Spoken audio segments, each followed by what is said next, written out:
On September 11th, 2006, thousands from all over the world gathered in New York City, New York. They wore black shirts, reading Investigate 9/11, and held banners that read, "Ask questions, demand answers."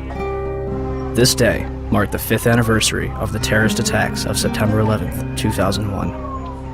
Although the 9/11 Commission report had been published over 2 years prior, many Americans and citizens worldwide remained convinced that the truth was being withheld from the public.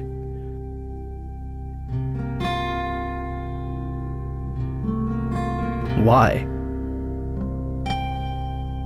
Why was a growing percentage of the world population becoming increasingly skeptical of the events of September 11th?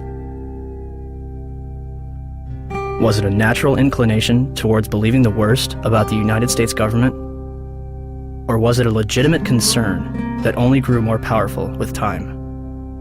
The 9/11 Truth Movement includes academics, engineers, physicists, firefighters, intelligence officials, and some of the very people whose lives have been shattered since September 11th. Were they all delirious? You should not be here. No, you've got it all wrong. We're honoring the fallen heroes from 9/11. That's our way. No, you're not. No, you are not. I feel so uncomfortable. I'm sorry. That next year, I'm not coming here. Or were they a concerned group of individuals taking the necessary steps to prevent the United States from slipping into its darkest era yet? Was September 11th a surprise attack on America by 19 Islamic terrorists? Or something else entirely?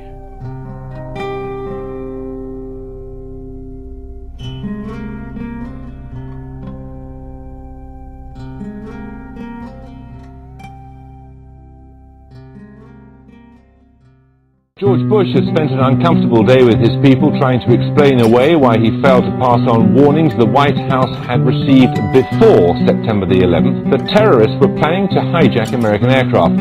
What happened that day has cast a shadow over just about every area of American life. Now one of the country's best-known journalists has said that the American response to the so-called war on terrorism has created a climate of effective censorship in a land claiming to be the home of free speech. There's never been an American war, small or large, in which access has been so limited as this one. The belief runs so strong in both the political and military leadership that those who control the images will control public opinion. Does it suggest that there was somebody on the inside? He kind of compared it to the Godfather story, you know, where the gun was placed in the men's room. There is also a possibility this could be some kind of inside job. May it have been an inside job? Might these people have gotten help from the inside? I was speculating about that along with others early this morning, but now there's a lot more evidence that suggests it's almost certainly the case. It's an obscene comparison, I'm not sure like it, but there was a time in South Africa that people would put flaming tires around people's necks if they dissented. The fear is that you'll be necklaced here. You have a flaming tire of lack of patriotism put around your neck. Now, it's that fear that keeps journalists from asking the toughest of the tough questions and to continue to bore in on the tough questions so often. People ought to stay out of our business. A country that hides something is a country that is afraid of getting caught. And in particular, this Bush administration, who is as tight with Saudi Arabia as you can get.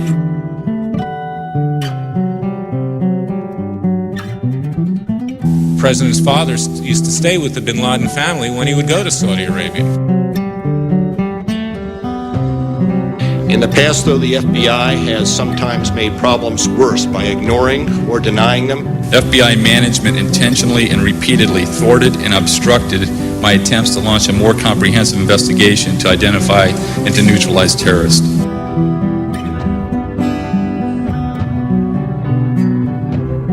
To the families and victims, of September 11th. On behalf of John Vincent, Barry Carmody, and myself, we're sorry. And, I want to say quietly, but as forcefully as I can, that I hope this doesn't go any further. It's gone too far already. I am appalled by it.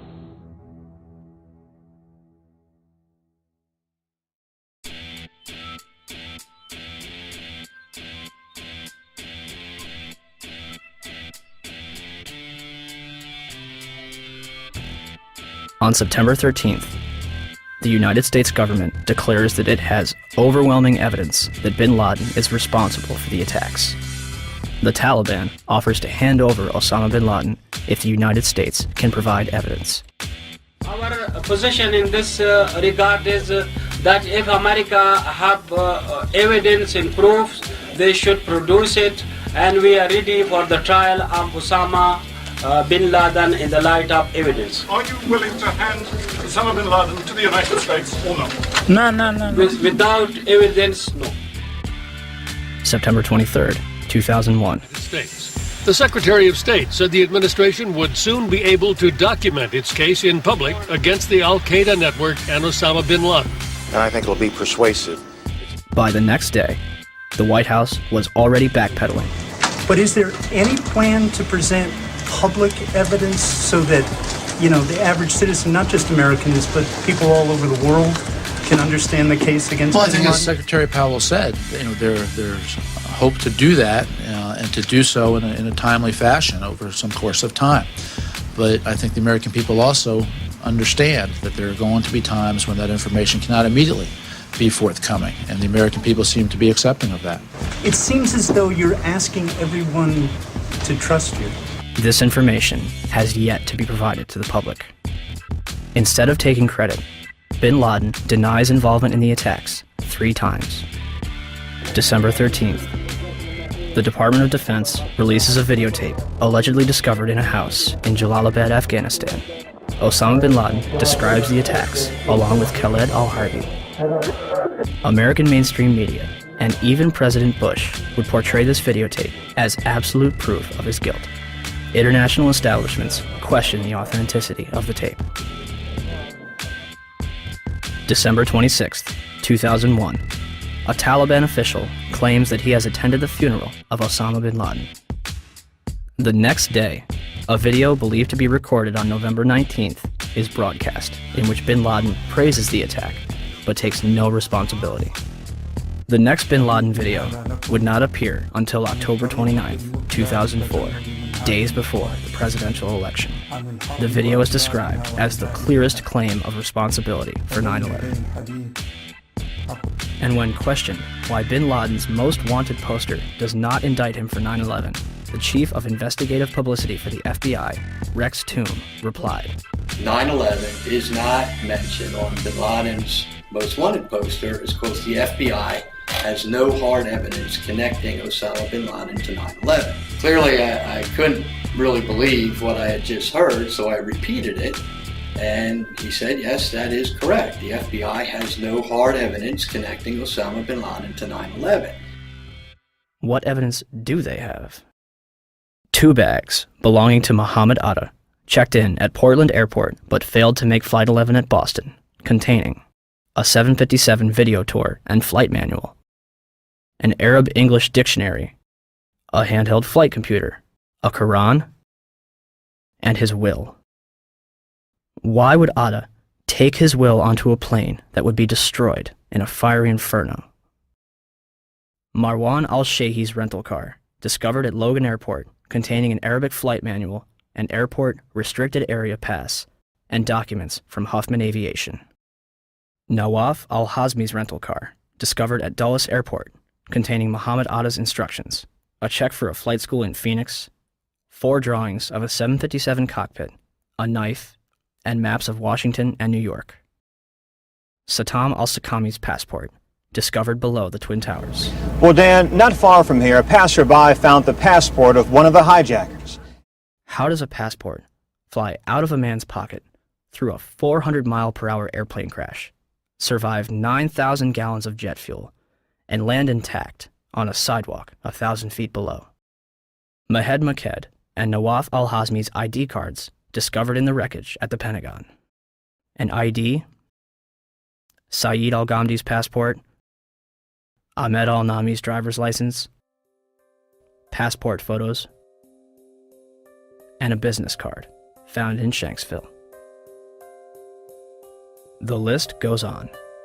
A former high-level intelligence official commented to New Yorker magazine, "Whatever trail was left deliberately for the FBI to chase." They used hundreds of different payphones and cell phones, often with prepaid calling cards that are extremely difficult to trace. And they made sure that all the money sent to them to fund their attacks was wired in small amounts to avoid detection. Small amounts? Lieutenant General Mahmoud Ahmed, the director of the Pakistani Inter-Services Intelligence Agency, the ISI, was reported to have wired $100,000 to Muhammad Atta in August 2001. This transfer was facilitated by Saeed Sheikh, the man who allegedly kidnapped and murdered Wall Street Journal reporter Daniel Pearl, who is investigating the ties between the ISI and Islamic militants. And the Pakistanis, of course, if you know your history, have only been a couple of degrees of separation away from the so-called Al-Qaeda hijackers. The ISI has had a long-standing relationship with the Central Intelligence Agency, dating back to the 1980s with the establishment of the Mujahideen in Afghanistan, which would evolve into Al-Qaeda. I focus in on the wire transfer that General Mahmoud Ahmed wired to Muhammad Atta right before 9/11. That's pretty crucial because General Mahmoud Ahmed was actually meeting with key Washington, D.C. insiders, Senator Bob Graham, Porter Goss, the future director of CIA, on the morning of 9/11. And he has a relationship not only with the CIA, but with Dick Armitage at State Department, Mark Grossman at State Department. Yes. Are you aware of the reports at the time that ISI chief was in Washington on September 11 and on September 10th, $100,000 was wired from Pakistan to these groups here in this area? And why he was here? Was meeting with you or anybody in the administration? I have not seen that report, and he was certainly not meeting with me. Yes? In the White House transcript of this exchange, which is delivered to the press, the information about the ISI is censored. Bob Graham and Porter Goss will later co-head a joint inquiry which publicly claims that the Bush administration received absolutely no intelligence that could have prevented the attacks. The meeting begins at 8 a.m. over breakfast at the Capitol building and lasts through Flight 175's impact with the South Tower. During his visit, which began on September 4th, Ahmed would also meet with the present CIA director, George Tenet. A month later, after reports of the transfer between himself and Atta, Mahmoud Ahmed retires from the ISI. The 9/11 Commission report will later conclude that they saw no evidence that any foreign government or foreign government official supplied any funding. The Commission decided not only to omit the information, but to deny it entirely. On 172, page 172 of your report, the 911 report, you state, quote, "The U.S. government has not been able to determine the origin of the money used in the 911 attacks. Ultimately, the question is of little practical significance," end quote. How can you state that the question of who bankrolled the deaths of 3,000 American people on September 11th is, quote, of little practical significance? Because it costs so little money. That's the awful thing about it. It costs less than $500,000. That's why it was so hard to trace. We were able to find pieces of the $500,000, but it came in very small pieces. And you said earlier $500,000 to do the 9/11 operation. Well, we know that $100,000 was wired to Muhammad Atta directly from the head of Pakistani ISI. Well, I'm not aware of $100,000, but the Pakistan, I think, is the most dangerous country in the world. Why was there such a vested interest in covering up the transaction between the ISI and Muhammad Atta? And let's talk about that wire transfer, because Governor Kaine had no basis for denial, because the FBI and the Wall Street Journal confirmed the General Mahmoud Ahmed wire transfer I'm talking about. But the 9/11 Commission deliberately said that funding is not important and assigning blame is not important to them, but it is to us. As if their funding was not suspicious enough, a number of hijackers reportedly trained at U.S. military bases. As hard as this is to believe that two of the alleged terrorists involved in what happened on Tuesday may have attended schools run by the U.S. military. Now, this is according to a senior defense official. Ahmed al-Nami, Ahmed al-Ghamdi, and Saeed al-Ghamdi listed their address on both driver's licenses and car registrations as the Naval Air Station in Pensacola, Florida. Muhammad Atta reportedly graduated from the U.S. International Office School at Maxwell Air Force Base in Alabama. In response to a Freedom of Information Act, Captain Jason Taylor confirmed that a Muhammad Atta trained there between 1998 and 1999, but did not verify if it was the same person. Abdulaziz Al-Amari attended Brooks Air Force Base in San Antonio, Texas. Saeed al-Ghamdi and others attended the Defense Language Institute in Monterey, California, as confirmed by Lieutenant Colonel Steve Butler, Vice Chancellor for Student Affairs. American media ceases investigation when the Air Force says, "We are probably not talking about the same people." Two of the hijackers, Nawaf al-Hazmi and Khalid al-Madar, rented an apartment from and lived with an FBI informant. Curiously, a number of them were reported to still be alive after the attack. Finally, we were led to believe that the alleged hijackers were fundamentalist Muslims spending their final days preparing for paradise. Yet, in the week before the attacks, a number of them would drink, visit strip clubs, and solicit prostitutes. By all accounts, Atta and his cousin kept to themselves, except for last Thursday at this bar in Hollywood, Florida. It's believed both men came in, drank heavily, and then refused to pay the bill. And the guy got very, very offended, and he said to me, "Oh, I can pay my bill. I'm an airline pilot." And I was like, "Okay." Mahed Maked is spotted several times at a porn shop. Hamza al-Ghamdi ordered a porno in his hotel on September 10th. The mayor of Paterson, New Jersey, states that they are spotted more at go-go clubs than at mosques. Regardless of their actions, some of the hijackers' presence was known as early as 2000. What did we know? When did we know it? That's what some congressmen are asking now, and asking quite loudly. Did we know the year before 9/11 that one of the hijackers was a terrorist threat? Army Lieutenant Colonel Anthony Schaefer has gone public with his charge that Able Danger, a military intelligence project he worked with in 2000, identified Muhammad Atta, even pulled up his picture along with 3 other 9/11 hijackers as possible al-Qaeda members. We found the identities of 4 of the 9/11 hijackers prior to 9/11. But he says beginning in September 2000, 3 meetings he set up with the FBI were each canceled by military lawyers. Schaefer also says he remembers telling then 9/11 Commission staff at a meeting in Afghanistan about Atta and what the intelligence unit found back in 2000. And he was surprised that it did not show up in the Commission's report. I'm told confidently by the person who did move the material over that the 9/11 Commission received 2 briefcase-size containers of documents. I can tell you for a fact that would not be 1/20th of the information that Able Danger consisted of during the time we spent. A 9/11 Commission spokesman said nothing they got from the Pentagon in early 2004 backed up Schaefer's claim, quote, "None of the documents turned over to the Commission mentioned Muhammad Atta or any of the other future hijackers." Where is it? Where's the beef? Where's the substance? Where is this mysterious chart that purportedly says that Atta was connected in some real way to these other hijackers? We'd love to see it. The company responsible for the chart, Orion Scientific Systems, would claim that only 2 charts were produced and that Atta was not present on either one. Throw them all out, John. These are all the charts. Spread them out. These are all Orion-produced charts. These charts were all done by the data mining efforts.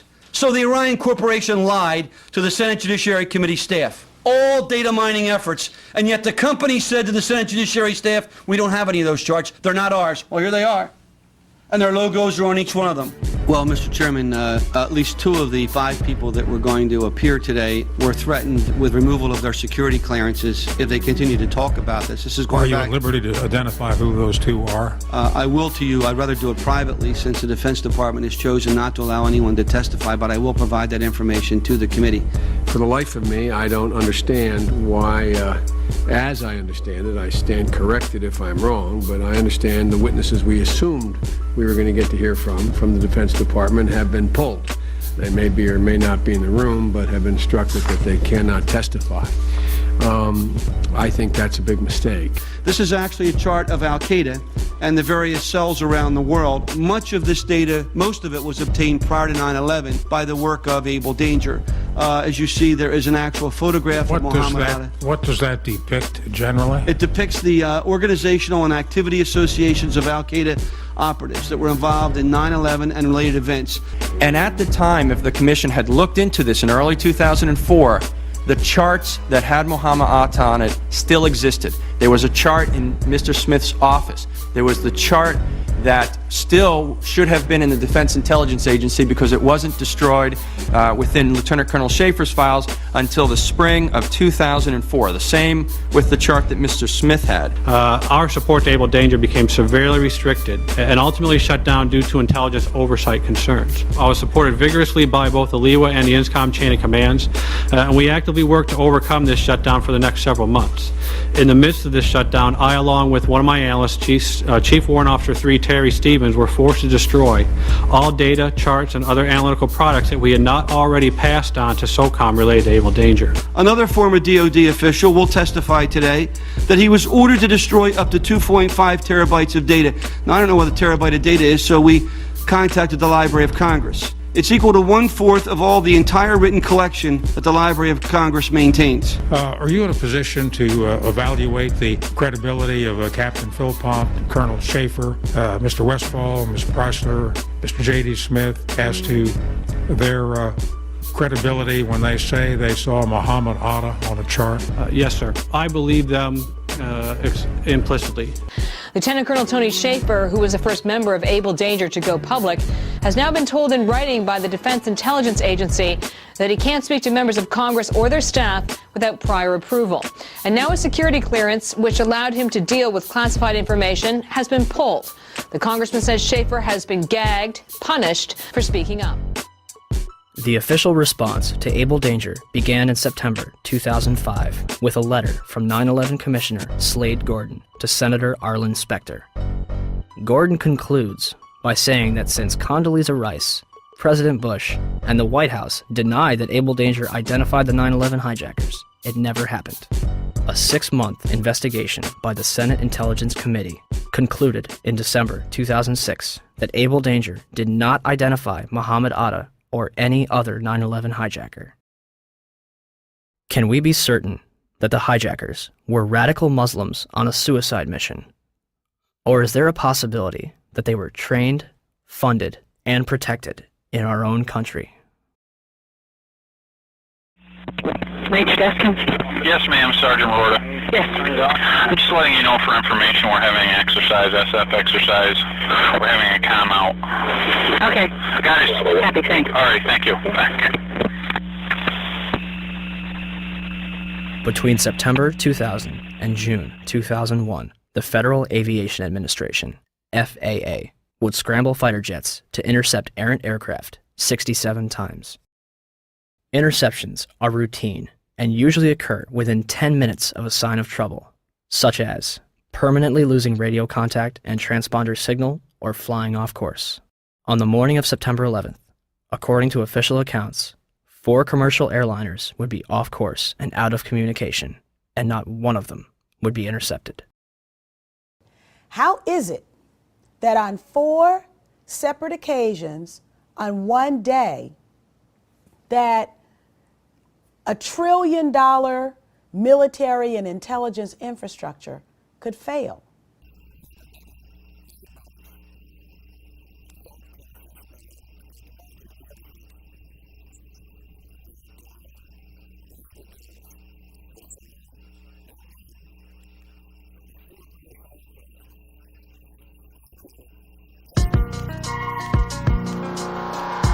I don't think anybody could have predicted that these people would take an airplane and slam it into the World Trade Center, take another one and slam it into the Pentagon.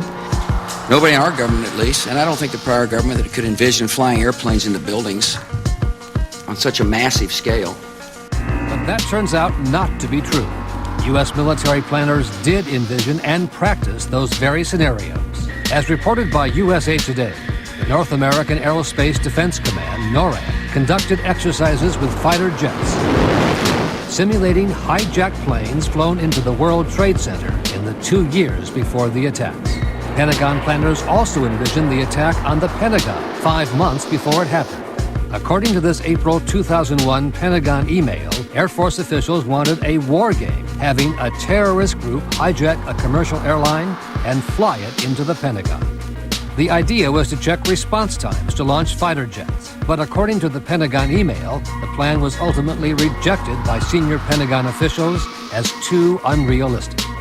Still to come are big questions about NORAD's response on the day of the attack. Why, despite all the exercises and the planning, Peter, jet fighters were not in place anywhere near New York or Washington. Quite an amazing story. Many thanks, Brian. Brian Ross.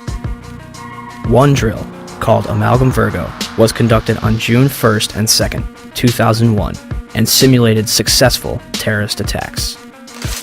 Its purpose was to focus on unconventional threats, including an airborne hijacking. One plan would simulate the hijacking of a commercial airliner, which would be crashed into the Capitol. The second part of the exercise, which was planned but not executed before 9/11, involved 2 planes with actual pilots on the flight deck. FBI agents would hijack the planes and divert them to secure locations. And on its cover, Osama bin Laden. In fact, multiple war games were underway on 9/11 itself. The question was, we had 4 war games going on September 11th, and the question that I tried to pose before the secretary had to go to lunch was whether or not the activities of the 4 war games going on September 11th actually impaired our ability to respond to the attacks. The answer to the question is no, did not impair our response. In fact, General Eberhart, who was then the commander of North American Aerospace Defense Command, as he testified in front of the 9/11 Commission, I believe he told them that it enhanced our ability to respond. There were 2 CPXs. There was 1 Department of Justice exercise that didn't have anything to do with the other 3. And there was an actual operation ongoing because there was some Russian bomber activity up near Alaska. So, did the war games ultimately help or hinder our response? September 11th was day 2 of Vigilant Guardian, an exercise staged by the Joint Chiefs and NORAD, which simulated hijacked planes in the northeastern United States. Vigilant Guardian is a branch of Global Guardian, a mass Armageddon exercise being conducted at Offutt Air Force Base in cooperation with NORAD. Originally scheduled to take place in late October, Global Guardian was moved to September. The exercise is reportedly canceled after the second Twin Tower is hit. 3 E-4B Doomsday planes remain airborne. 2 government sources familiar with the incident tell CNN it was a military aircraft, but say the details are classified. This comparison of the CNN video and an official Air Force photo suggests the mystery plane is among the military's most sensitive aircraft, an Air Force E-4B. The E-4B is a state-of-the-art flying command post, built and equipped for one reason: to keep the government running no matter what, even in the event of a nuclear war. Ask the Pentagon, and it insists this is not a military aircraft, and there is no mention of it in the official report of the 9/11 Commission. The Pentagon, the Secret Service, and the FAA all say they, at least for public consumption, have no explanation of the giant plane over the president's house, just as the smoke began to rise across the river at the Pentagon. Barksdale Air Force Base also participated in Global Guardian. Instead of returning directly to Washington, D.C., President Bush would fly to both Barksdale and Offutt Air Force Base before returning to the White House. Another drill, Northern Vigilance, moved fighter jets to Canada and Alaska to monitor a fleet of Russian MiGs on a training mission. Northern Vigilance also placed inputs onto military radar screens. Also referred to as phantoms, inputs are simulated errant aircraft, which appear real to those participating in the exercise. We fought many phantoms that day. 3 F-16s from Andrews Air Force Base, located 15 miles from the Pentagon, are flown 180 nautical miles away for a training mission in North Carolina. Fort Belvoir, an Army base 10 miles south of the Pentagon, intended to test security in case of a terrorist attack. Employees in the Office of Emergency Management on the 23rd floor of World Trade Center Building 7 continue preparations for Tripod, a biological attack drill scheduled for September 12th. Finally, the National Reconnaissance Office in Virginia begins a drill at 8:45, conducted by a team from the CIA, in which a plane crashes into their building. Also, a number of war games were being conducted that have yet to be fully disclosed. Ask about the war games that were planned for 9/11. Commissioner Gorelick. Could you please be quiet? We have only a few minutes with General Myers. I'd like to ask a question. General Myers, I'm sorry. I would ask, please, people in the audience to be quiet if you want to stay here. Submitted some. Sir, statement. This commission has not answered my questions. I'm walking out. It's a farce. I will. Thank you. So let me get this straight. On the morning of 9/11, the United States is running drills in which hijacked aircraft go in and out of radar, fighter jets are flown out of the United States, and planes are crashed into buildings. What a coincidence. And in terms of what motivated me to bring all the aircraft down, as you see one thing happen, that's an accident. When you see two of the same thing occur, it's a pattern. But when you see three of the same thing occur, it's a program. And so at that point, I decided to bring all the aircraft down. And so, at 9:45, all airborne planes were forced to land. This order applied to all civilian aircraft. Certain military planes were allowed to remain airborne. By 12:16 that afternoon, the FAA managed to ground over 4,000 planes without incident. During the time that the airplane coming in to the Pentagon, there was a young man who would come in and say to the vice president, the plane is 50 miles out, the plane is 30 miles out. And when it got down to the plane is 10 miles out, the young man also said to the vice president, do the orders still stand? And the vice president turned and whipped his neck around and said, of course the orders still stand. Have you heard anything to the contrary?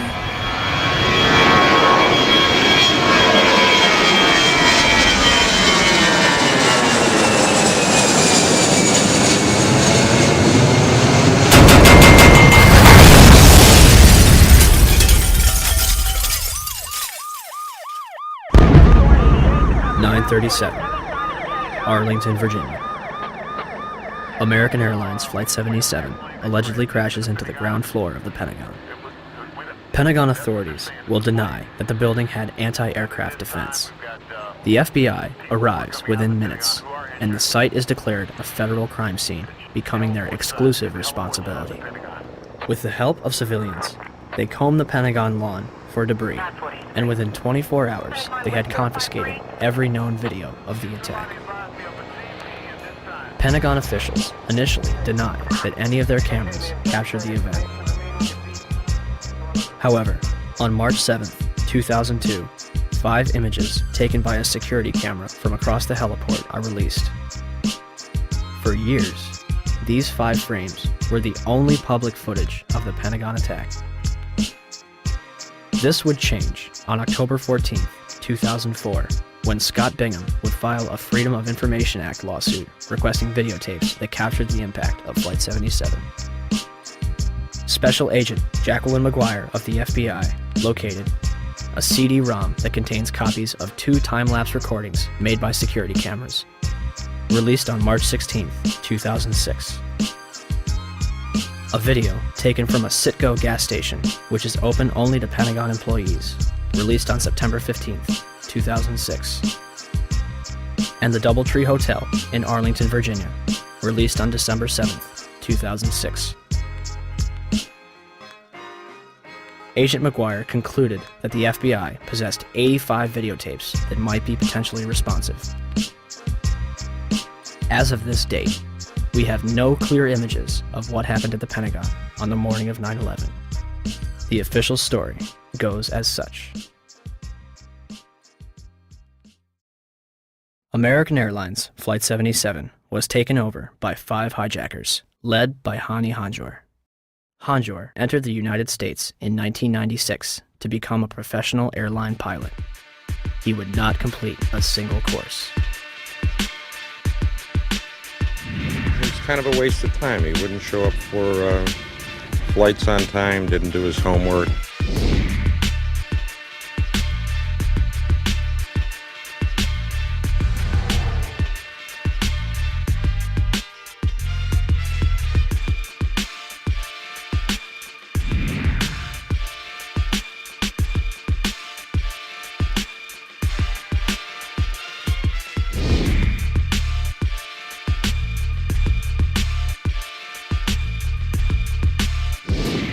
Average or below average piloting skills. English was very poor, uneventful from our perspective.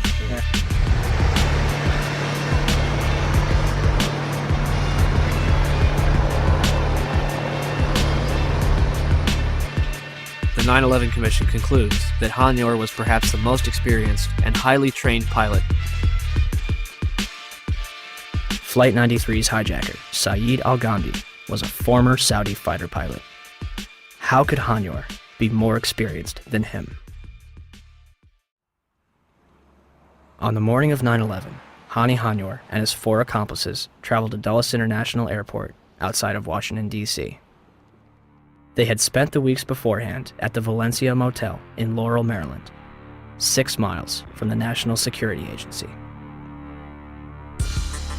All 5 will set off metal detectors and be subjected to additional screening, yet all of them proceed to board American Airlines Flight 77, which is described by the Washington Post as unusually light on passengers. Out of 188 seats, 64 would be filled. In fact, all 4 planes involved in 9/11 would be at approximately 30% capacity. The hijackers will board alongside Barbara Olson, the wife of Solicitor General Ted Olson, and a number of employees from Boeing, Raytheon, the Department of Defense, Lockheed Martin, American Airlines, the Navy, Army, and other government agencies. The pilots were Officer David Charlebois and Captain Charles Burlingame. Charles Frank Burlingame III, an aeronautical engineer and a graduate of both the Naval Academy and Top Gun Fighter Pilot School, flew F-4 fighter jets and developed anti-terrorism strategies at the Pentagon before retiring in 1989 to take a job at American Airlines. He would remain active in the reserves and anti-terrorism exercises until 1996. His Boeing 757 would be crashed into the very section of the Pentagon he used to work in. The hijackers would have only moments to subdue both Charlebois and Burlingame, remove them from the cockpit, and retain control of the airplane. Yet, the plane is hijacked without incident at 8:51 and makes an unauthorized turn to the south 3 minutes later. No mayday, no hijack code, no sign of struggle. Flight 77 will fly all the way back from the Kentucky-Ohio border, coasting for another 43 minutes against its flight path before crashing into the Pentagon without any military interception. Had Hani Hanjour wanted to inflict maximum damage, all he had to do was continue his trajectory and nose down into the roof of the Pentagon. Instead, he begins a complicated 330-degree turn, dropping 7,000 feet and exposing himself for an additional 3 minutes while executing a maneuver described by experienced pilots as nearly impossible, requiring professional expertise In essence, an amateur pilot considered a waste of resources by instructors who was unable to control a small Cessna in August 2001, executed this nearly impossible maneuver in a 757 with skilled precision a month later. Todd Lewis is working radar at Dulles Airport. One of my colleagues saw a target moving from the northwest to the southeast. And it was just a countdown, 10 miles west. And she notified the supervisor.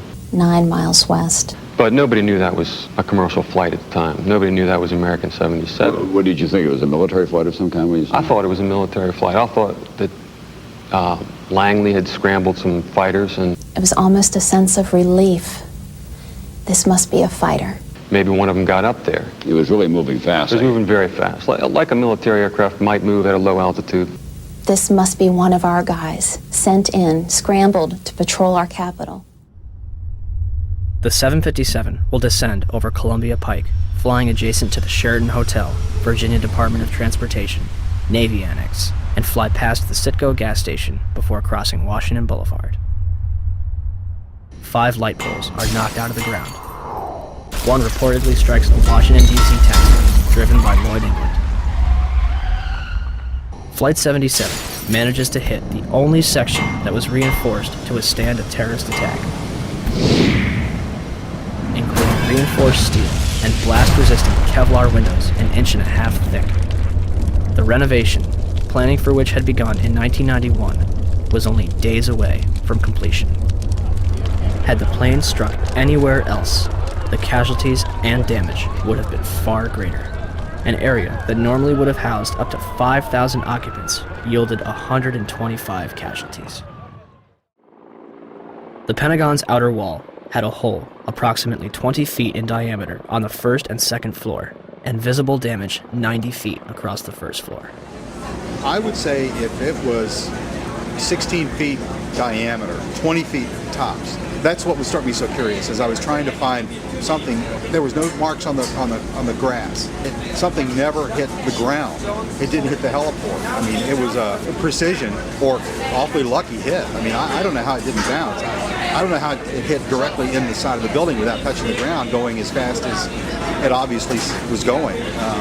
But I can't believe the thing is more than a garage door. And again, the classic airplane crash has wreckage. I mean, they found the axles from the Ryder truck in Oklahoma City. I can't believe they can't find an engine. Opinions differ at this point. People that believe a 757 hit the Pentagon, and people that don't. Those that believe a 757 did hit are fueled by the damage path,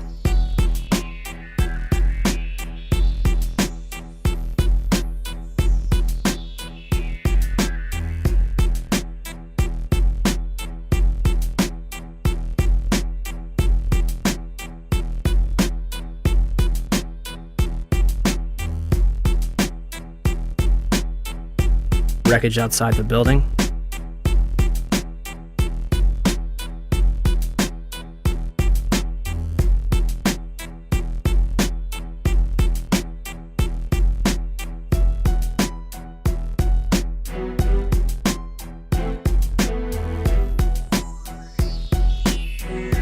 and eyewitness testimony. While we were sitting in the office, and all of a sudden we heard some rumbling, something is kind of hitting us. Very imminent things could happen. So we look at each other, and it really, the noise is unbearable. And at the last moment, my brother jumped out the office. I heard about the very big jet sound. Looks like just up to here. I just look at the outside, big black wings coming that way. And then I just running out, and then 2-3 seconds, boom! We're used to seeing planes. Maybe a 20-passenger corporate jet, no markings on the side. I saw a plane going down, big plane, commercial liner type. And I saw this jet coming in, and it was really low, and it was an American Airlines jet. You could read the AA on the side, silver fuselage. This particular plane was awful low, and as we were coming down on a 395, it came across in front of us, and it was low. Coming in at a shallow angle like it was landing right into the side of the Pentagon. It just happened. It was really amazing. huge explosion. So you actually saw the plane impact the side of the building? Yes, I did. Just one plane? Just one plane. I basically made a turn too early and ended up right in front of the Pentagon on Route 27, which goes just, I didn't even know it was the Pentagon. I mean, I've grown up in this area, but I just am basically never over there. Besides, you can't really tell it's five-sided anyway, so I didn't even know it was the Pentagon, but I was just in traffic. My main focus was that I was late for this service and we were stuck in totally standstill traffic, just sitting dead still on the highway. And basically, without warning, there was just the sensation of something coming over the top of us. It seems the plane was so low that it hit a light pole that was just on the edge of the highway, on the far side there. Before it came over the highway, it clipped this pole, which I heard ended up being knocked over and hitting a taxi, which was near my car. Okay, my name is Lloyd England. 9/11, I was driving my car on my way home. This airplane flew over top of my car. It was real close. Glass, a loud noise happened, and the pole came through the dashboard right through the car. I stopped the car in the middle of the street. It didn't stop straight, it stopped at an angle. As far as the plane went through, it didn't come back in until I stopped the car and got out. Then I looked for the plane. There was no plane, but it was quiet. If had nobody seemed to have indicated where something happened, I wouldn't have known. And I was there. I mean, I'm there. And the plane, the wing spread would have been from that house, maybe halfway in my house. And the big wing, the big motors underneath of them. And nothing was left out? Those that think a 757 did not hit are fueled by the damage to the building and lack of large structural debris outside, particularly the lack of damage from the wings and vertical stabilizer, and the fact that those objects, as well as the engines, were never fully recovered. Is there anything left of the aircraft at all? First of all, the question about the aircraft, there are some small pieces of aircraft visible from the interior during this firefighting operation that I'm talking about, but not large sections. In other words, there's no fuselage sections and that sort of thing. They said it was a plane, and I didn't see any pieces of any plane, and I couldn't believe that a plane hit the building. There are numerous parts to a 757 that are virtually indestructible. To date, we have not seen a single piece positively identified as Flight 77's. The fact that an exit hole inside the Pentagon is not explained by any official report on the attack. The fact that there was no impact damage on the lawn. And the fact that out of the videos that have been released, none of them clearly show a 757. The outer wall will collapse 20 minutes later, leaving a hole approximately 70 feet wide. What hit the building may be important. However, our focus should be on why it was hit in the first place. The section hit was the headquarters of Naval Operations, Naval Intelligence, and the Navy Command Center. Army personnel were also killed. A number of accountants and budget analysts were also present at the time and killed in the attack. The Arlington County After Action Report states that important budget information was in the damaged area. It's interesting that 24 hours prior, Donald Rumsfeld publicly made this announcement. According to some estimates, we cannot track $2.3 trillion in transactions. According to the 9/11 Commission report, the military was unprepared for the transformation of commercial aircraft into weapons of mass destruction. Counterterrorism forecaster Marvin Citron authored a report in 1994 for the Department of Defense, warning of Washington's vulnerability to terrorist attack. We predicted a plane could have crashed into the Pentagon. That's about as specific as you can be. If you made a right turn at the Washington Monument, you could hit the Pentagon. A left turn, you could hit the White House. Back on October 24th, 2000, the Pentagon conducted MASCOW, a mass casualty exercise which simulated the impact of a Boeing 757 into the building. very curious, and as time goes by, it makes you more curious as you have time to dwell on the details and all the information that's becoming available. I can't drive my car that well, but I can't imagine somebody just climbing behind the wheel of an airplane and doing what they did and doing it so well. Basically, it was the strangest day I've ever spent in my entire life. It was like in slow motion. I get chills every time I hear the audio. I swear I get chills every time I watch the video. I can feel the heat. I can smell the fuel, or I can smell the burning. There's been a lot of curiosity, I think, in time, and even for me, who was there.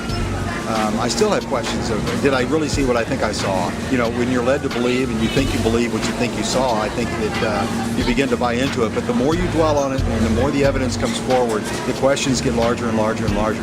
I'd like some conclusion. I mean, I'm sure the families would, and I'm sure the military knows a lot more than we do in the government. But I'm just astounded that they don't share more of the information that's available. If the government was 100% forthcoming and wanted to squelch any doubt as to what happened, why have they controlled the evidence so strongly? Why is there no positive identification of Flight 77? Why, when Vice President Dick Cheney was aware of an incoming aircraft up to 50 miles away, were employees allowed to remain in the building? Had a single alarm gone off inside the Pentagon, 125 people would be alive today, and hundreds more would not be suffering. And when it got down to the plane is 10 miles out, the young man also said to the vice president, "Do the orders still stand?" And the vice president turned and whipped his neck around and said, "Of course the orders still stand. Have you heard anything to the contrary?" Norman Minetta's testimony would be completely unreported by the 9/11 Commission. It would also be censored from the online archives of Commission hearings. A spokesperson from the National Archive claimed that it was a technical snafu. The 9/11 Commission will later conclude that Vice President Dick Cheney did not reach the bunker until 9:58. My main concern is that in your testimony, you stated that Vice President Dick Cheney came into the POEC office at 9:20 when you arrived, and he was already there. He's gone in front of Meet the Press, and he said that he was there at 9:38. They did that because they'd received a report that an airplane was headed for the White House. This is Flight 77, which had left Dulles. Flight 77. It left Dulles. As best we can tell, they came initially at the White House. The plane actually circled the White House? Didn't circle it, but was headed on a track into it. Tracking it by radar. And when it entered the danger zone and looked like it was headed for the White House was when they grabbed me and evacuated me to the basement. The plane obviously didn't hit the White House, turned away and we think flew a circle and came back in and then hit the Pentagon. Yeah, the 9/11 Commission report puts him there at 9:58 that morning. 9:58? Yeah, I don't know if you got a chance to read it, but it puts him half an hour later. So I don't mean to ask a rhetorical question, but to the best of your recollection, was Vice President Dick Cheney already there at 9:20? The flight you're referring to is the flight that came into the Pentagon. This was before Flight 77. Before American Airlines went into the Pentagon. Yeah. Norman Minetta was in the bunker with Cheney, and so the fact that wasn't in the 9/11 Commission report was rather odd, don't you think? Yeah. Who was that young man? Did anybody ask who that young man was? How could Dick Cheney, or anyone in the administration, especially after an aide warned him a plane was 50 miles out and 2 planes had already struck the World Trade Center, allow the Pentagon to be struck? You know, am I prepared to believe that Dick Cheney would be capable of knowing about this kind of attack on the Pentagon, for example, and allowing it to happen? Well, from what I know about Dick Cheney, yeah.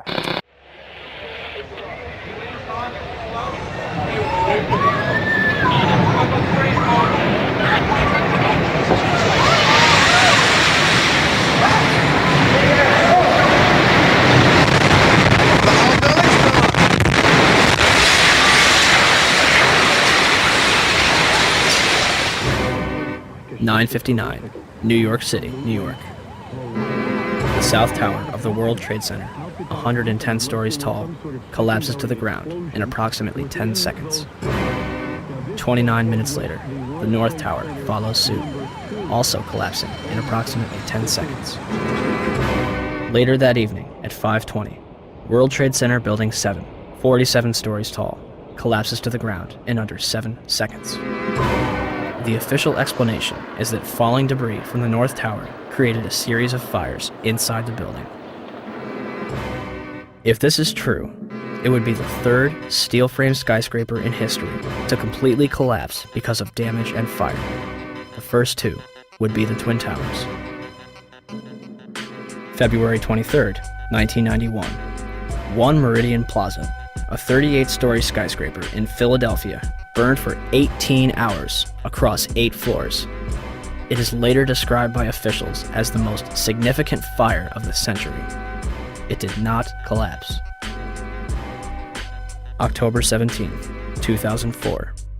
A 56-story skyscraper in Caracas, Venezuela, built in 1976, burned for over 17 hours and spread across 26 floors. It did not collapse. February 13th, 1975. A 3-alarm fire broke out between the 9th and 14th floors of the North Tower. No one died. The building was unoccupied. The fire began in an electrical wiring closet on the 11th floor. There should have been fire stops to prevent it from spreading, but there weren't. The fire spread to 6 other floors.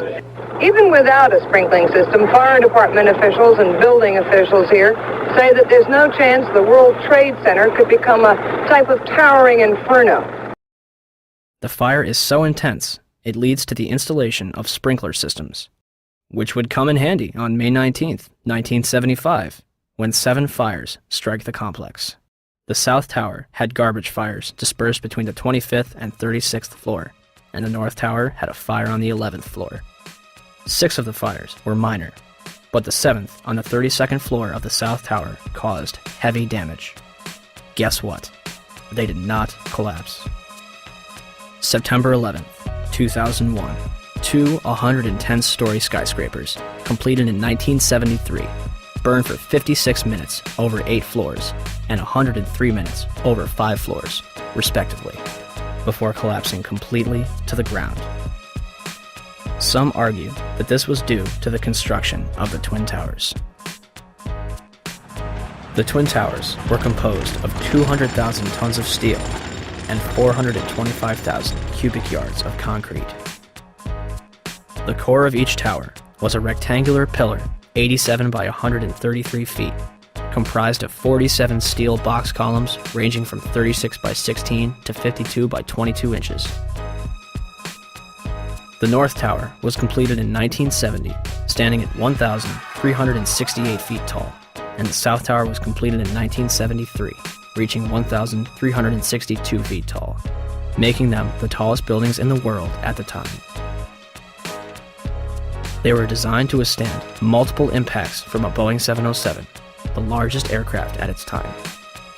An analysis released in 1964 claims that the buildings were investigated and found to be safe in an assumed collision with a 707 traveling at 600 miles per hour. Such collision would result in only local damage which could not cause collapse or substantial damage to the building. A 707 has 4 engines instead of 2, and its cruise speed is 607 miles per hour. The Boeing 767s that struck the North and South Tower were traveling at 440 and 540 miles per hour, respectively.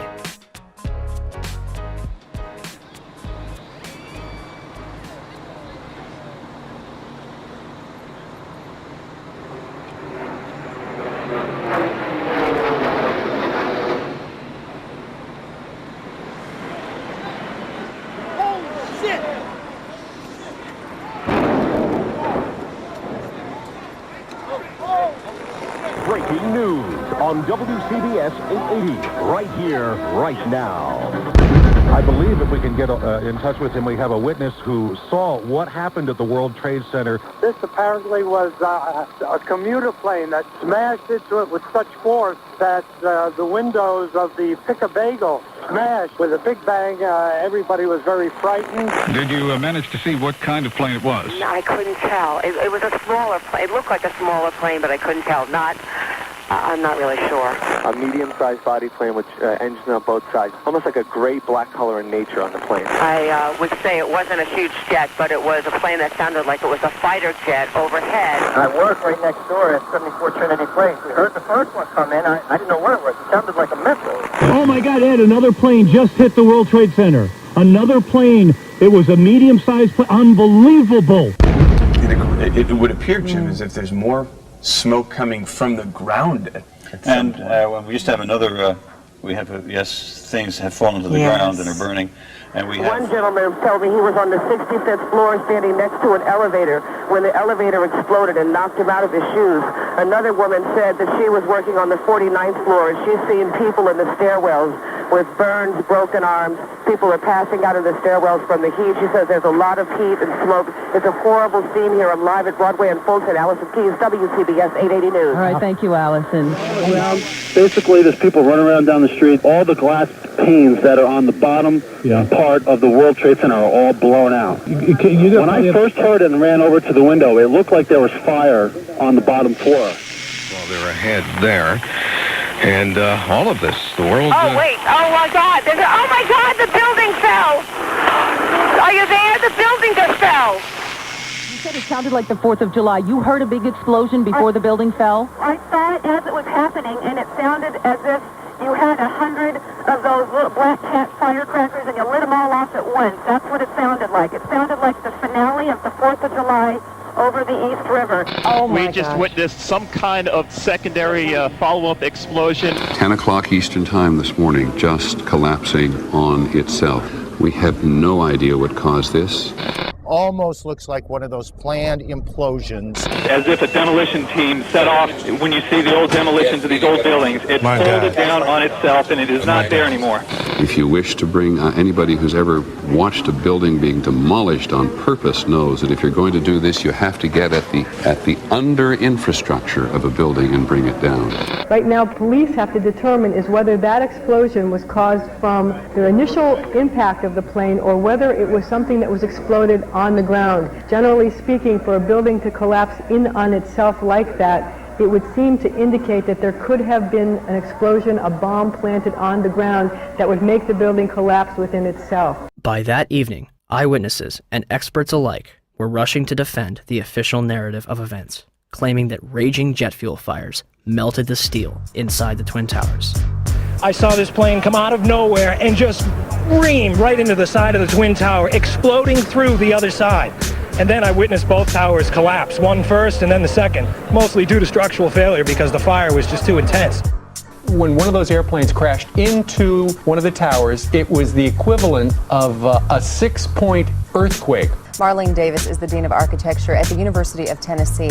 She calls the 110-story tall twin tower tube structures. That means there are no internal columns holding it up. You know, when we saw this yesterday, people said, oh my goodness, there was a bomb on there. There must have been a bomb that collapsed. Must have been a bomb below. Right, that finished the job. Well, it turns out we heard from experts who said that, you know what, the fire on those floors, probably 1,500 degrees. Steel can only withstand so much because the steel structure that holds the building up was on the outside, and essentially the building started to melt and it gave way and it toppled. Engineers suspect the temperatures inside the crash areas could have quickly reached well over 1,000 degrees, perhaps approaching 2,000 degrees, beyond the melting point of any steel.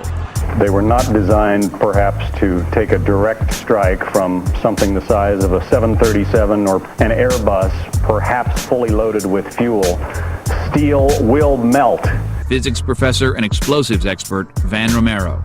Even if there was no secondary explosives in the building, hitting the having the airplane hit the building where it did, a large amount of weight above the damaged location, that damaged location being further damaged by the fire, that structure could no longer support the weight above it, and the collapse ensues. Numerous individuals, including some of the architects themselves, would claim that plane crashes were never taken into consideration and that the building was doomed to failure.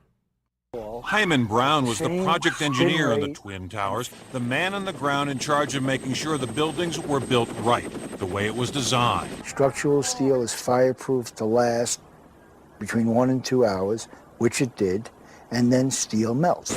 Each tower was built around a central core. That core kept the building up, supporting the tower's so-called dead weight. But when steel melts, according to Brown, like dominoes, it falls. Brown says the towers were built to withstand 200-mile-an-hour hurricanes, the 100-year storm, the worst nature could dish out. But he says an airplane crash never entered anyone's mind. However, that's not entirely true. Yet the impact of the planes alone did not cause that failure. In fact, tall building designers try to anticipate air accidents. Marc Loiseau is president of a company called Controlled Demolition. When this structure was designed, it was designed, to the best of my understanding, to take the impact of what was then the state-of-the-art airplane being used in our country, the Boeing 707. The building was designed to have a fully loaded 707 crash into it. That was the largest plane at the time. I believe that the building probably could sustain multiple impacts of jetliners because this structure is like the mosquito netting on your screen door, this intense grid, and the jet plane is just a pencil puncturing that screen netting. John Skilling, the World Trade Center's head structural engineer, told the Seattle Times after the 1993 bombing that if a plane struck the building, there would be a horrendous fire, but the building structure would still be there. On August 21st, 2002, the National Institute of Standards and Technology, NIST, commenced their investigation. NIST is a government agency that reports back to the United States Department of Commerce, headed at that point by Donald Evans and later replaced by Carlos Gutierrez, both Bush cabinet appointees. As part of their investigation, NIST contracted Underwriters Laboratories to recreate floor models from the Twin Towers for the purpose of fire resistance tests. We heard about it in the news. We heard about it right away that the floors didn't collapse. Okay, so they tested these huge models. They're models, but they're huge. I mean, one model was essentially the same size and exactly the same as one of the types of floor sections used. And they tested it according to ASTM E119. They exposed it to much longer fire and higher temperatures than we know were present in the World Trade Center. So right away there was a problem, and that's August of 2004. The final report was released on October 26, 2005, producing over 10,000 pages. It will not explain the actual collapse of the buildings. They only claim to get to collapse initiation and state flatly that it led to global collapse. The report, admittedly, does not actually include the structural behavior of the tower after the conditions for initiation were reached and collapse became inevitable. We were charged with finding out the cause of the collapse, and we found what happened. I think we've scientifically demonstrated what was required to initiate the collapse. Once the collapse initiated, the video evidence is rather clear. It was not stopped by the floors below, so there was no calculation that we did to demonstrate that, what is clear from the videos. NIST concludes that they found no evidence suggesting that the World Trade Center towers were brought down by controlled demolition. Where would people get an idea like that? 1. Except for material that was blown outwards, the Twin Towers collapsed into their own footprint symmetrically at nearly free-fall speeds. Newton's laws of motion determine how long it takes an object to travel a certain distance in complete freefall.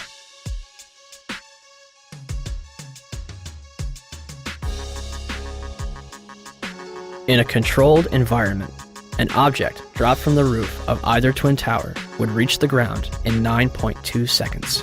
The 9/11 Commission report will state, at 9:58, the South Tower collapsed in 10 seconds. Even NIST says the tops of the buildings came down essentially in free fall. Judge for yourself.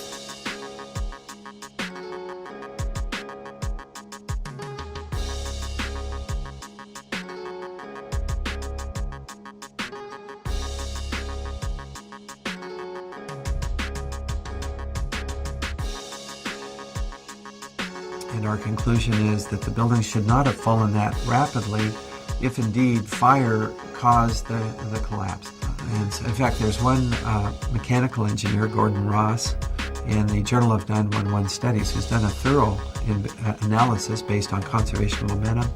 If the official story was correct, then the heating that was supposed to cause the failure would have been a much slower event, and it would have been an asymmetric event. For the tower to collapse straight down onto itself flies in the face of what we know about steel and how steel behaves.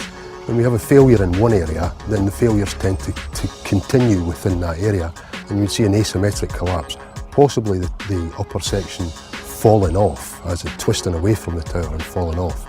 But it's very unusual to see the upper section falling straight through the path of the greatest resistance, which was straight down through the middle of the tower. It just does not add up. 2. Molten metal exceeding 2,000 degrees Fahrenheit was discovered in the rubble of Ground Zero, underneath the Twin Towers and Building 7. Even with heavy rain on September 14th and 21st, a constant stream of fire retardants and water, described as creating a giant lake, these fires would not be extinguished until December 13th, 2001, making it the longest burning structural fire in history. Was the jet fuel responsible? Dr. Frank Gale, who was working with NIST, claimed in 2005, your gut reaction would be that the jet fuel melted the steel. Indeed it did not. The steel did not melt. The temperatures that we know existed within the collapse, within the debris pile, are physically impossible from an atmospheric jet fuel fire. Cannot be done. I'm curious about the pool of molten steel that was found in the bottom of the towers. I am too. And please tell me about it. Have you seen it? Well, not personally, but eyewitnesses there found huge pools of molten steel beneath the towers, and some scientists don't think that the collapse of the building could have melted all that steel. First of all, let's go back to your basic premise that there was a pool of molten steel. I know of absolutely nobody, and no eyewitness who said so, nobody who's produced it. I was on the site, I was on the steel yards, so I don't know that that's so. You'd get down below and you'd see molten steel running down the channel rails. Like you're in a foundry. Yeah, like lava. Like lava from a volcano. Underground, it was still so hot that molten metal dripped down the sides of a wall from Building 6.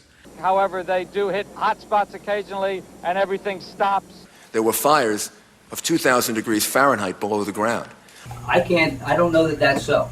There's video of it. Melted around 2,600 degrees Fahrenheit. I think it's probably pretty difficult to get that kind of temperatures in a fire. Well, NASA pictures, thermal images showed those sorts of temperatures in the basement. Could you send them to me? Okay. My name is Mark, and I'm the individual who was questioning Dr. Gross, and he asked me to email to him those thermal images. When I approached him after his talk to get his email address for that purpose, he refused to provide it to me. I think this is important because it reveals the attitude of the NIST investigators, which is one of willful ignorance of what really happened on 9/11. As well as the molten metal in the debris, it was also observed prior to the South Tower's collapse.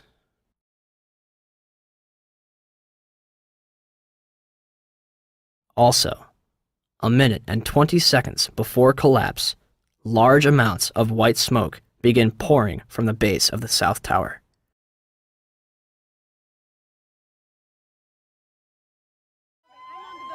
Three, the concrete, and in fact, virtually everything except the metal inside the Twin Towers was pulverized as the building collapsed. This pulverized material created pyroclastic dust clouds that raced down city streets, coating lower Manhattan in a fine dust. Pyroclastic clouds generally occur during two events: volcanic eruptions and controlled demolitions.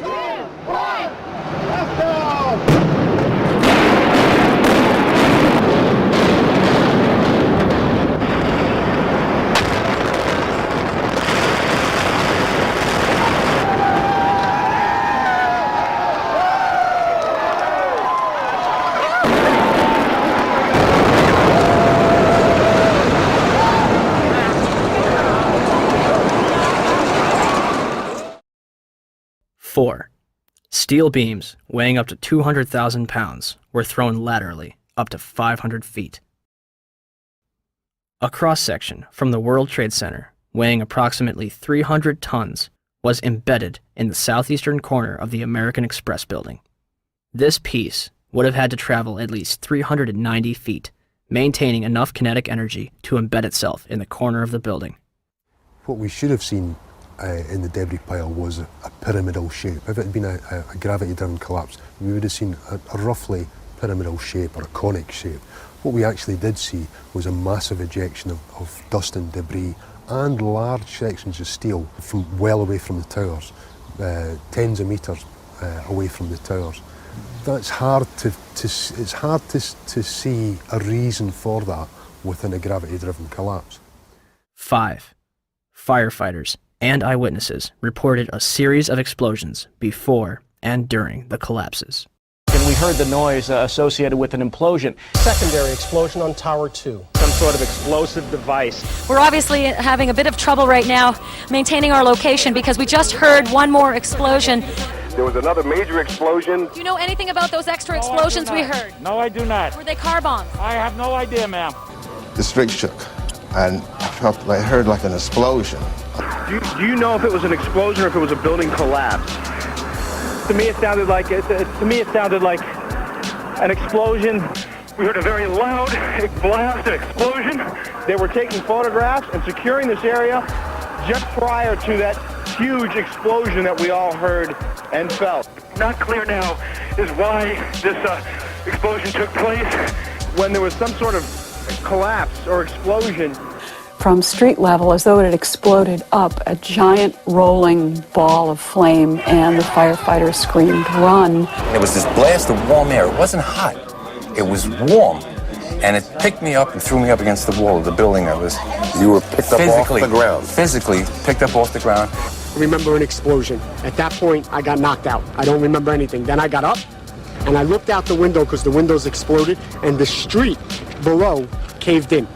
And at that point, there was like fireballs coming up. An hour later than that, we had that big explosion from much, much lower. I don't know what on earth caused that. About 15 minutes after they made their entry, we heard a boom. I don't know if that was the infrastructure that was going or another explosion. Again, there has been a second explosion. John, just seconds ago there was a huge explosion, and it appears right now the second World Trade Tower has just collapsed. All of a sudden I heard rumbling, and we all started running away from it. The glass blew out and threw me onto the sidewalk, and I couldn't see for 20 seconds. It was like holy hell coming down them stairs. And then when we finally got to the bottom, they were coming out on the mezzanine level there. And another explosion came right from it, just everyone flying. We stuck on the stairs for a while. We finally got down to the lobby. Then we get to the lobby, it was this big explosion. So I was real lucky. I don't know what happened to the people behind me when that blast occurred. And was actually on the 78th floor of the second tower, and was evacuating the tower, and experienced all these explosions and made his way back down. We presume because of the initial explosion, there may have been secondary explosions as well that were detonated in the building by these terrorists. There was a secondary explosion, probably a device either planted before or on the aircraft that did not explode until an hour later. I heard a second explosion and another rumble and more smoke and more dust. I ran inside the buildings, the chandeliers shook, and again, black smoke filled the air. Within another 5 minutes, we were covered again with more silt and more dust. And then a fire marshal came in and said we had to leave because if there was a third explosion, this building might not last. Eyewitnesses also reported that explosions had taken place in lower levels of both the North and South Tower. They were having coffee in the World Trade Center when the first plane struck. And all of a sudden it sounded like, I don't know where the subway is, but it sounded like a subway collision, a bomb, and it was just pounding, boom, boom, boom, and I literally thought the subway had exploded. And the ladies that are with me were in the World Trade Center in the first building and escaped through the lobby where they report that they believe there was a bomb in the lobby. Just get out of the tunnel and the blue. The subway tunnel? Yeah. Yes, I was right there. I was down in the basement, came down, all of a sudden the elevator blew up, smoke. I dragged the guy out, his skin was hanging off, and I dragged him out, and I helped him out to the ambulance. And when I got up to the concourse level, it was just like like gunfire and then just 3 big explosions. And even the turnstile was burnt and was sticking up, and they just told us to run. I heard the first explosion, and the elevator blew up. And as we were coming out, we passed the lobby. There was no lobby. So I believe the bomb hit the lobby first, and a couple of seconds then the first plane hit. Firefighter John Schroeder arrived in the lobby of the North Tower shortly after the first plane struck. So we're standing there in the lobby, we're getting all together. All of a sudden, we hear... I look down to my right, and the elevators exploded, something out of like a Bruce Willis Die Hard movie. People just come running out of the elevators, on fire, fireballed. I mean, it was like, what is going on here? There's something's up here. I mean, the plane's up there, now there's fire down here. People run around, all on fire. This is crazy. So we were heading up to the 24th floor of the stairwell, and all of a sudden we heard, Mayday, Mayday, second plane, second plane. Swift, we're looking at each other like, come on, second plane? There's no way there's a second plane. Within seconds, our building got rocked. We got bounced around in the stairwell like pinballs, man. And we just said, you know what? Time to go. We got down to the lobby, and everything was blown out, exploded. Everything was... And we were the only ones in the lobby now. We're going, wait a second here. Where is everybody? Because the building was coming down the outside. They moved the command post to World Trade Center, too. So now we're like, we didn't get no, where is everybody? We were in the lobby. All it looks like everything was exploded. Everything was gone. We're like, what is going on here? We didn't know. We were like, this is crazy. But for every window in the lobby to be exploded, I mean, them windows were like as thick as forget it. They were 2-3-inch glasses. You know, come on. They exploded out of the lobby. You know, something. It wasn't from the jet fuel. No way. The elevators exploded. They were down from the lobby. The lobby was over here. That should never have happened. Something would happen there, and that wasn't. We came down. It looked like a bomb went off in the lobby. There was no fire. It just looked like a bomb went off. So, how was the largest and most puzzling architectural failure in history treated? The steel from the World Trade Center was mostly shipped overseas, eliminating any possibility of independent investigations. New York City's Department of Design and Construction contracted 4 companies for debris removal. Each was assigned a specific zone and controlled and monitored by a 3-person team. The operation was so controlled that in November, each dump truck used for removal of debris was fitted with a GPS locator. One driver took an extended lunch break and was dismissed from the job. By April 2002, over 185,000 tons of debris had been removed from Ground Zero. FEMA's Building Performance Assessment Team was not even granted access to Ground Zero. They were granted a tour of the site in early October, but were forbidden from collecting samples or examining blueprints. Out of hundreds of thousands of pieces of steel, 150 were preserved at Fresh Kills landfill, from where FEMA conducted its investigation.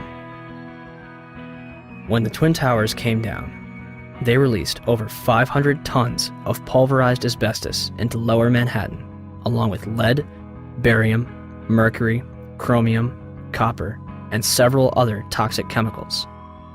425,000 cubic yards of concrete is pulverized. 600,000 square feet of glass is turned into dust. During the World Trade Center's construction, spray-on fireproofing comprised of concrete and asbestos was placed on the core columns.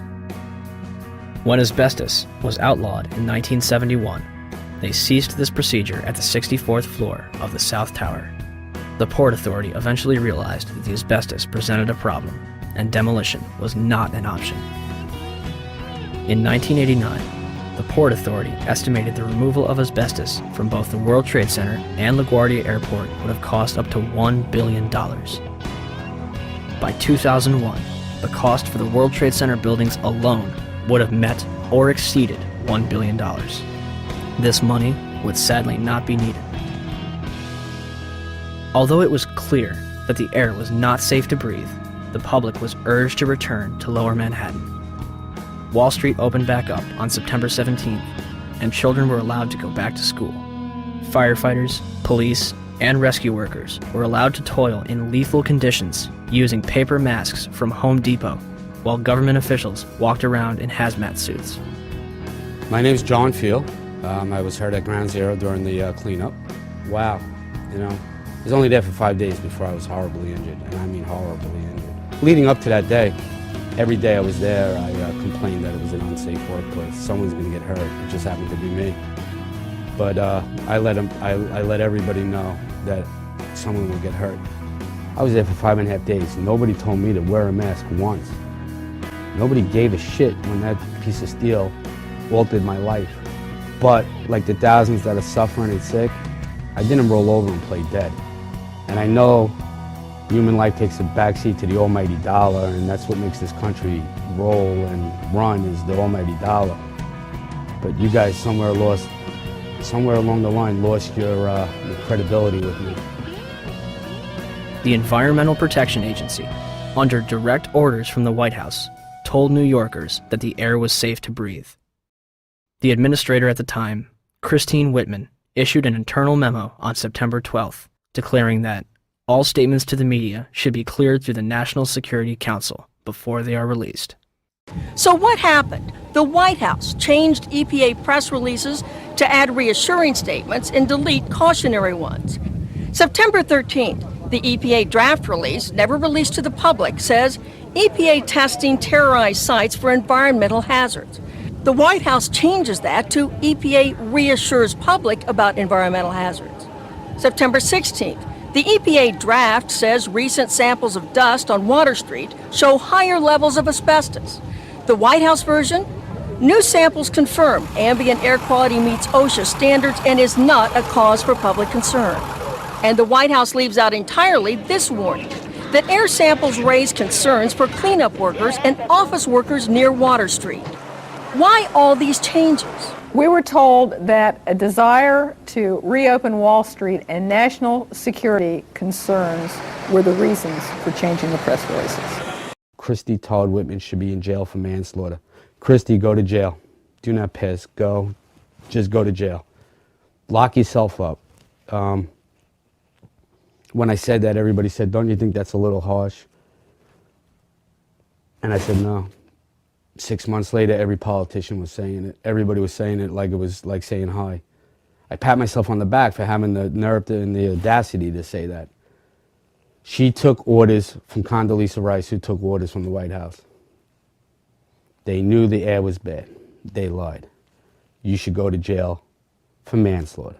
Every time somebody dies, James Sedroga, Don Jones, Tim Keller, my close personal friend who I had to go to his funeral, Officer Borgia, and the many more that have died.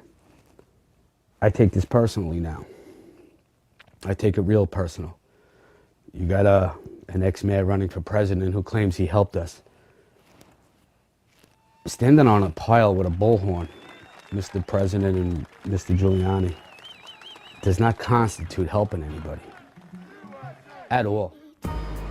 The EPA's public release assured people that there was no significant level of asbestos in the air, and that instead of evacuating, they could clean their homes with a wet rag. More people will die post 9/11 from these illnesses than died on the day itself. By 2006, 70% of the 40,000 Ground Zero workers had developed respiratory problems. Hundreds of them had developed cancer, and over 80 had died. To make matters worse, a large majority of the victims from the World Trade Center were denied a decent burial and treated like garbage. A pile of approximately 500,000 tons of ash located at Fresh Kills landfill contains 1,148 victims that have yet to be identified. Mayor Bloomberg has repeatedly denied family members' requests, replying, "I've only visited my father's grave once." On top of all of this, human remains were discovered up to 400 feet away from the South Tower, on the roof of the Deutsche Bank building. 300 bone fragments were discovered between April 7th and 14th, 2006, and more are expected to be found. Is all of the above possible with a gravity-driven global collapse? Were the Twin Towers brought down as a result of the airplanes that struck them and the fires that followed, or were they brought down in a controlled demolition? same All right, time. some new information coming in. Report from Associated Press of a large plane crashing in western Pennsylvania. This is according to officials at the Somerset County Airport. A large plane crashing in western Pennsylvania. We had that Somebody may plane have brought crash. it- I'm sorry, go ahead, brought Skip. it down. Say it again. Repeat, please, Skip. I'm saying somebody may have made that horrible decision to go ahead and take the plane down.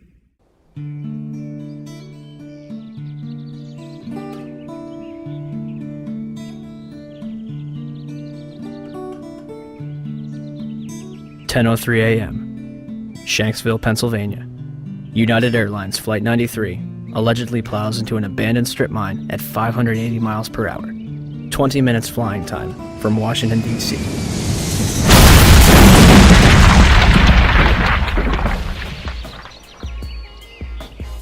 Originally, the official story is that passengers on board the plane overthrew the hijackers and sacrificed themselves to prevent further casualties. The 9/11 Commission will later conclude that hijacker Ziad Jarrah, anticipating a cockpit overthrow, crashes the plane into the ground. Debris from Flight 93 was found considerable distances from the crash site. The debris here is spread over a 3 to 4 mile radius, which has now been completely sealed off and is being treated, according to the FBI, as a crime scene. This is one of those cases where the pictures really do tell the story, that sort of the most horrifying aspect of this particular crash scene is how little debris is visible. That's really all you see is a large crater in the ground and just tiny, tiny bits of debris. There has been at least one report that the investigators out there, and there are hundreds of them, as I said tonight, have found nothing larger than a phone book. Well, Darren, in the last hour or so, the FBI and the state police here have confirmed that they have cordoned off a second area about 6 to 8 miles away from the crater here where this plane went down. This is apparently another debris site, which raises a number of questions. Why would debris from the plane, and they identified it specifically as being from this plane, why would debris be located 6 miles away? Could it have blown that far away? Seems highly unlikely. Almost all the debris found at this site is within 100 yards, 200 yards away. So it raises some questions. We don't want to over-speculate, of course. It seems to me from covering a number of plane crashes on the scene that, if nothing else, you can say this is not typical for a plane crash to be spread across an area this large. It certainly doesn't make sense because most of the debris has been found in a very compact area within 100 yards, 200 yards, maybe a little beyond that. And then all of a sudden they're telling us 6 miles away they have another concentration of debris. They say it's very small pieces. Most of these are very small pieces. Most of the pieces here are no bigger than the size of a briefcase, they say, and the pieces 6 miles away maybe even smaller than that. Did they find a plane in Shanksville? Within the last hour. I want to get quickly to Chris Kanicki. He was back there just a couple of minutes ago, and Chris, I've seen the pictures. It looks like there's nothing there except for a hole in the ground. Basically, that's right. The only thing you could see from where we were was a big gouge in the earth and some broken trees. From where we could see, there wasn't much left. Any large pieces of debris at all? No, there was nothing that you could distinguish that a plane had crashed there. Smoke, fire? Nothing. It was absolutely quiet. It was actually very quiet. Nothing going on down there. No smoke, no fire.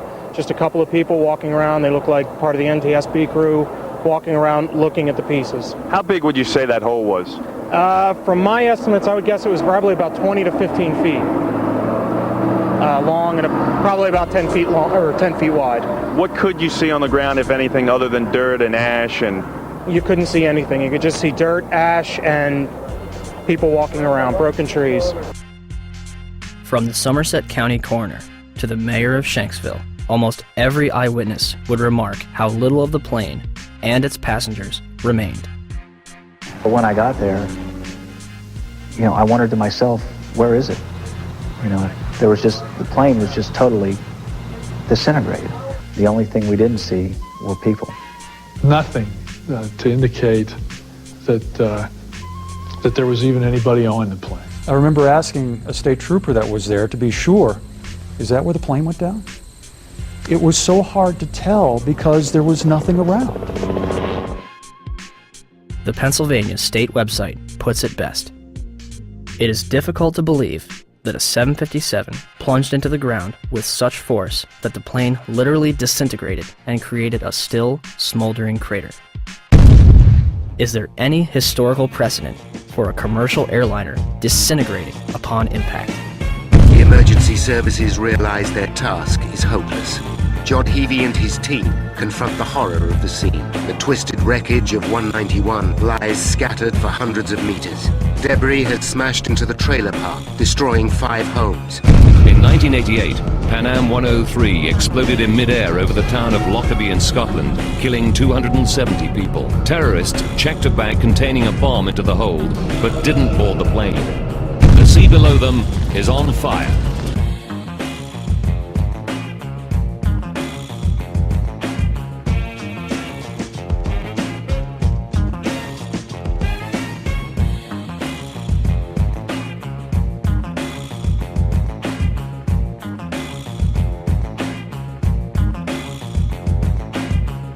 Saying that the pilot was able to dump fuel over Jamaica Bay. It immediately veered over to the right and it came nose down only a block away from where I was working. And the room just exploded. My daughter got blown through the patio doors. My wife got blown into the living room, and I got blown out the patio doors behind my daughter. Several blocks away from the primary crash scene, the aircraft may have been rocked by vibrations severe enough to knock the engines off the wings. Jim, let me just tell our audience what you're looking at. These are from Jamaica Bay. This is clearly a part of the plane. Yes, that would be the horizontal stabilizer, the vertical tail fin on the back of the airplane.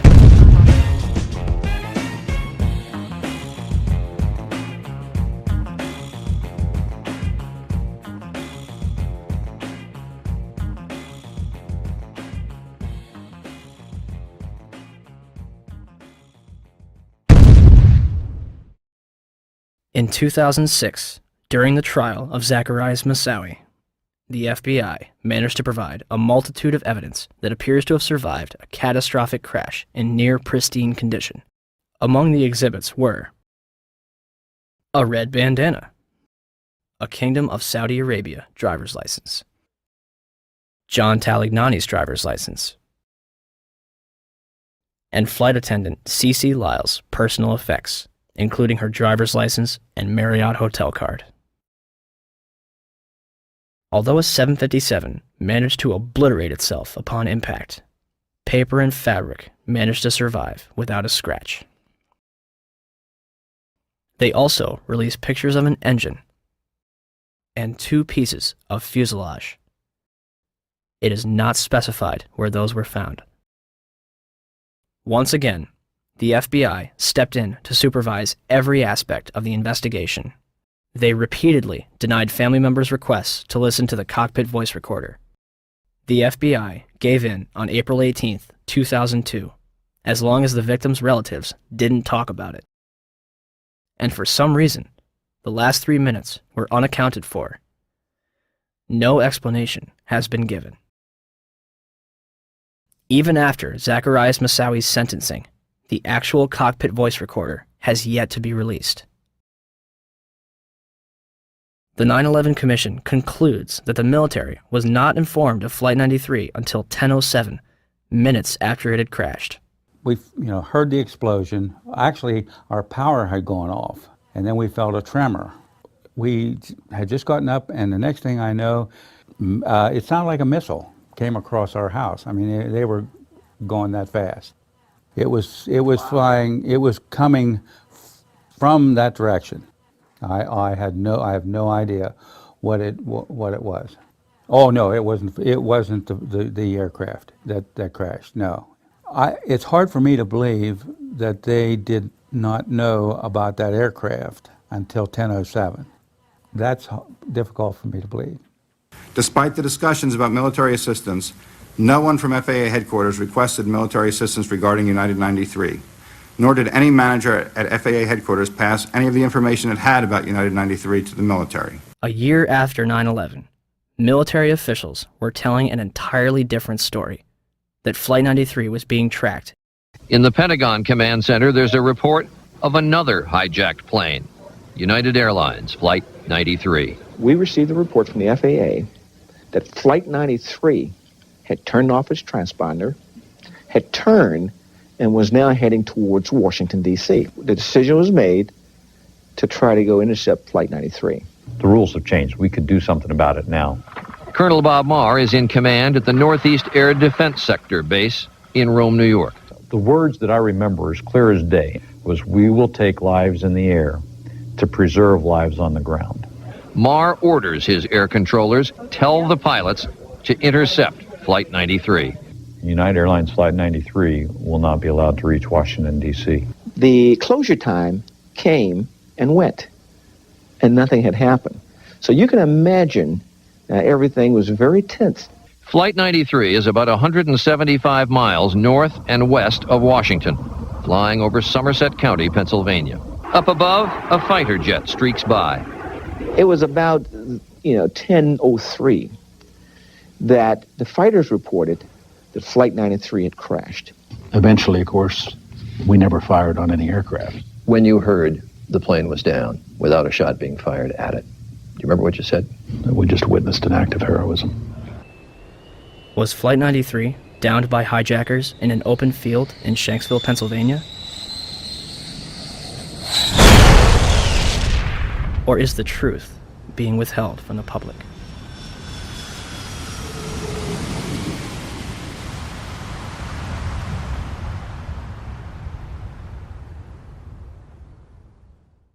I want to tell you that we are getting word from New York right now that another building has collapsed. I understand that this is a 47-story building.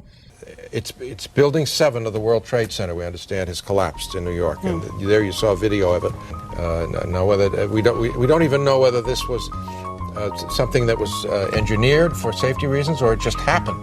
For the third time today, it's reminiscent of those pictures we've all seen too much on television before, when a building was deliberately destroyed by well-placed dynamite to knock it down.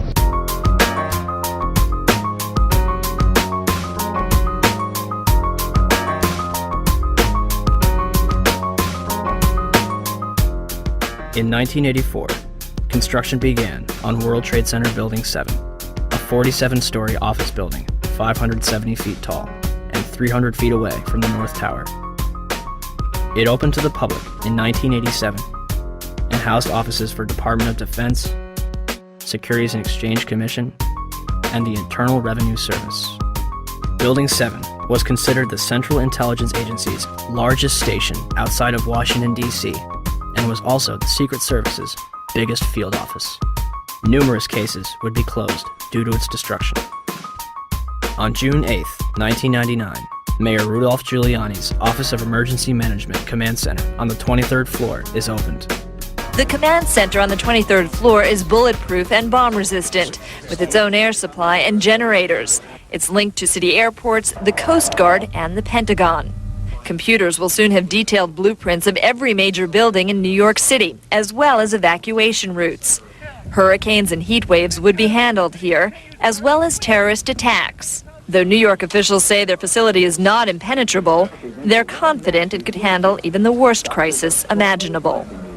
Deborah Fayerick for CNN, New York. The 50,000 square foot center has reinforced, bulletproof, and bomb-resistant walls, its own air supply and water tank, beds and showers, and 3 backup generators. It has countless monitors which oversee police and fire department responses, and it is staffed around the clock.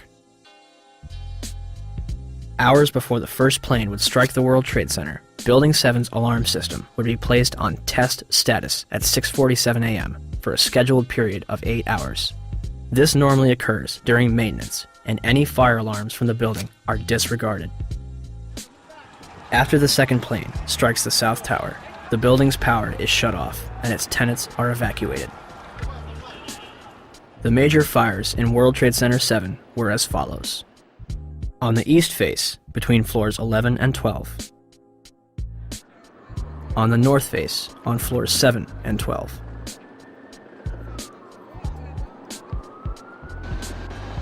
On the west face, between floors 29 and 30. Smoke obscures the entire south face of the building.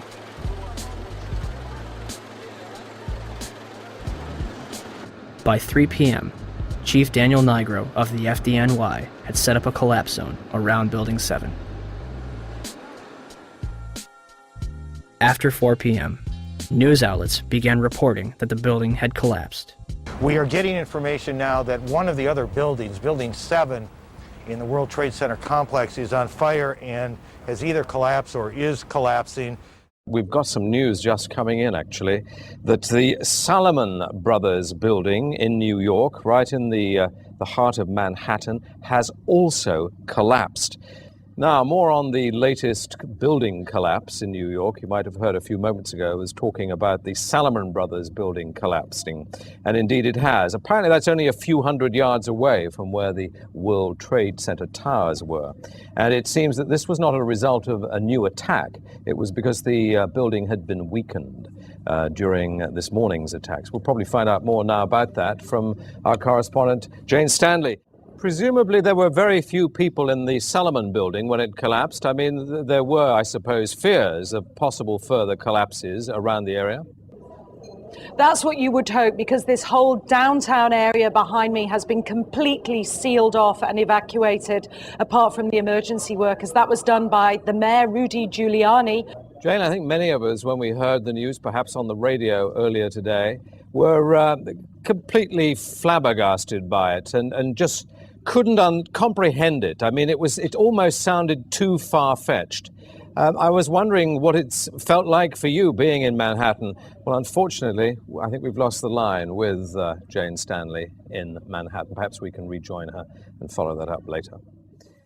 Where did CNN and BBC get their information, especially considering the building was still standing directly behind their reporters?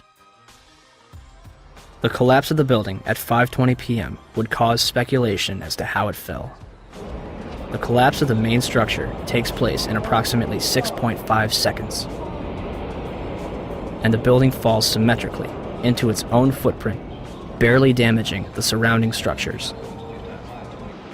It will create a pyroclastic cloud that mushrooms down surrounding streets. Initially, it is assumed that the building's diesel tank may have been responsible for the collapse. The Federal Emergency Management Agency's report in 2002 will state that the specifics of the fires in WTC-7 and how they caused the building to collapse remain unknown at this time. FEMA does analyze the collapse of Building 7, but then they say our best hypothesis has only a low probability of occurrence. This needs further investigation, and I certainly agree with them on that. Then NIST is handed the ball. It's kind of a hot potato. Okay, NIST, you explain the collapse of World Trade Center 7, this rapid, straight-down collapse of this 47-story skyscraper. Sadly, by this time, virtually all structural steel from Ground Zero had been recycled, and no steel was recovered from Building 7 for investigation. As of this date, NIST is still working on their final report. Well, NIST decoupled the study of the collapse of Building 7 from the analysis of the collapse of the towers. So now it's sitting over here. The report on the collapse of Building 7 from NIST is long overdue. We're still waiting for it, hoping they have an explanation. We are looking at it. There's actually a very good write-up recently from Controlled Demolition Experts, which you probably ought to read. We haven't finished the investigation yet, so I'm not at liberty to talk about any intermediate findings. The collapse is assumed to be caused by a combination of fire and structural damage. Did any other surrounding buildings suffer a complete collapse at near freefall speed? Building 3, a 22-story building directly below the Twin Towers, was split in half by the South Tower's collapse. Although the building was severely crushed by falling debris, the structure remained standing.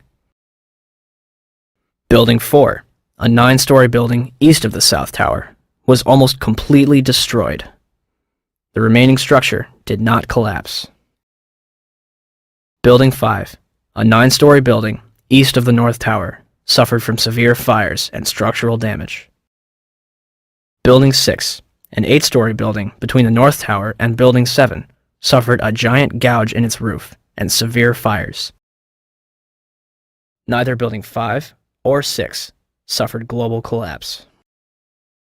Neither did the Deutsche Bank building, which stands to this day and is currently being demolished beam by beam.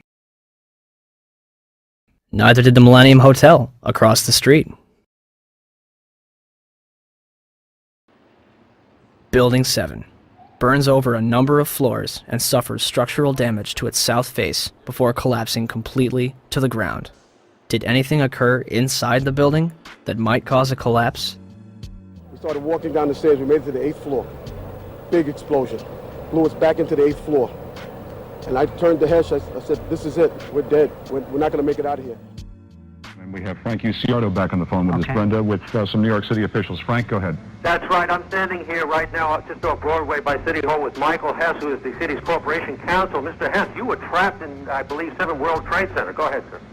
Yes, I was. I was up in the emergency management center on the 23rd floor, and when all the power went out in the building, another gentleman and I walked down to the 8th floor where there was an explosion, and we've been trapped on the 8th floor with smoke, thick smoke all around us for about an hour and a half.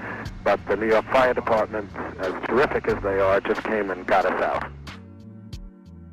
Their experience is mentioned by NIST's interim report on Building 7. However, the authors claim it is the collapse of the North Tower.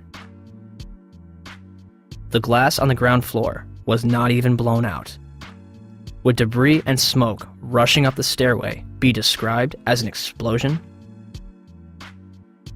So, we have a 47-story steel-framed skyscraper, which housed various government agencies and numerous important documents, damaged less than the other World Trade Center buildings. At 5:20 p.m., all structural elements inside Building 7 simultaneously fail, and it collapses symmetrically, imploding into a pile of rubble. This building had 81 columns, 24 core and 57 perimeter, running from the basement to the roof. For the building to have collapsed the way it did, all 81 of these columns had to collapse simultaneously. Could fires on a few floors have heated up all these columns to the breaking point at the same time? Let's ask the 9/11 Commission. Governor King, may I ask another question, please? At 5:20 p.m. on September 11th, World Trade Center building number 7, 47-story modern frame steel skyscraper that no plane hit, collapsed into a neat little pile onto itself and exhibiting all the characteristics of controlled demolition. FEMA, in their investigation, didn't say that. They said that fire must have knocked it down, but they couldn't figure out how. Video evidence shows what appears to be explosive squids going up the side of the building from south to north or from bottom to top as the building collapsed. There was molten metal found in the basement of that building at temperatures that exceeded anything normal fire could cause. With all the confusion about what happened to Building 7, why is there not a word about the collapse of that building in the 911 Commission report? We didn't see any evidence of the kind of thing you're talking about. We thought that was part of the tragedy of 9/11. The building collapsed later on. There was not a loss of life in that building, and it was not part of our report. Not part of the report. Thanks. Governor? So for the 9/11 Commission to totally ignore that, I think is unconscionable and shows that they did not do a thorough job. Did Building 7 collapse because of damage from the falling North Tower? Or was it also a controlled demolition? Die moesten het doen terwijl het binnen nog brandde.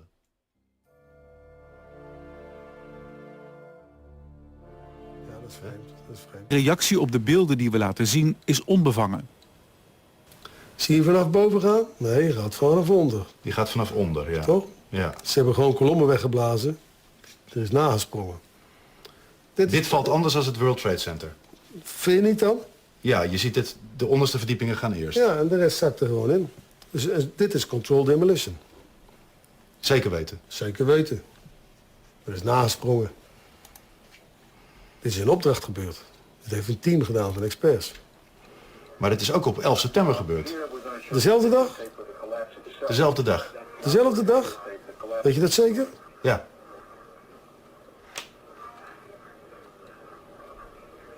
Was het zeker weten de 11e? Totaal geen waar zijn. 7 uur nadat de World Trade Center naar beneden viel. Ja? Hebben ze hard gewerkt.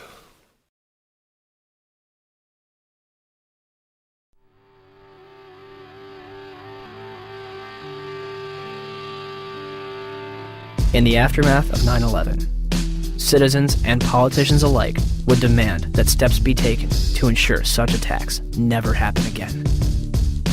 In late January 2002, Senate Majority Leader Tom Daschle receives calls from both President Bush and Vice President Dick Cheney, urging him to limit the investigation to the House and Senate committees. The administration would continue to oppose the investigation until November 2002, when Congress creates the National Commission on Terrorist Attacks upon the United States to make a full and complete accounting of the circumstances surrounding the attacks. Democratic leaders concede several aspects after the White House threatens to create the commission by executive order, giving themselves considerable control. President Bush officially signs it into law November 27, 2002, and names Henry Kissinger as chairman of the 9/11 Commission. The Chicago Tribune puts it best. Kissinger is known more for keeping secrets from the American public than telling the truth. On December 13, 2002, Kissinger resigns from the 9/11 Commission, due mostly to a congressional demand that he disclose his private business clients. It would later be revealed that Kissinger was the chief advisor to the Bush administration regarding the Iraq War, a lie which has now cost more American lives than 9/11 itself. Thomas Kean and Lee Hamilton are named as chairman and vice chairman of the 9/11 Commission. By December 16, 2002, the 10 initial members of the 9/11 Commission have been appointed. Onto the stage.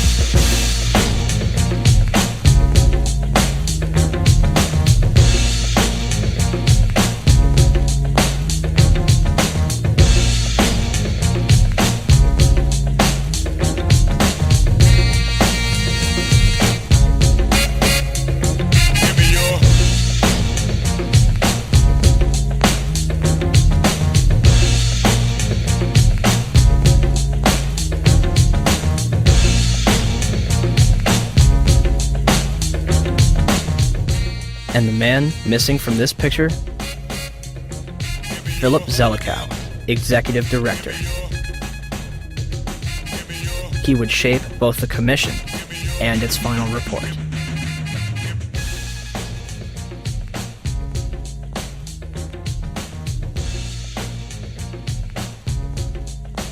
The 9/11 Commission begins its investigation with a time frame of 18 months and a starting budget of $3 million.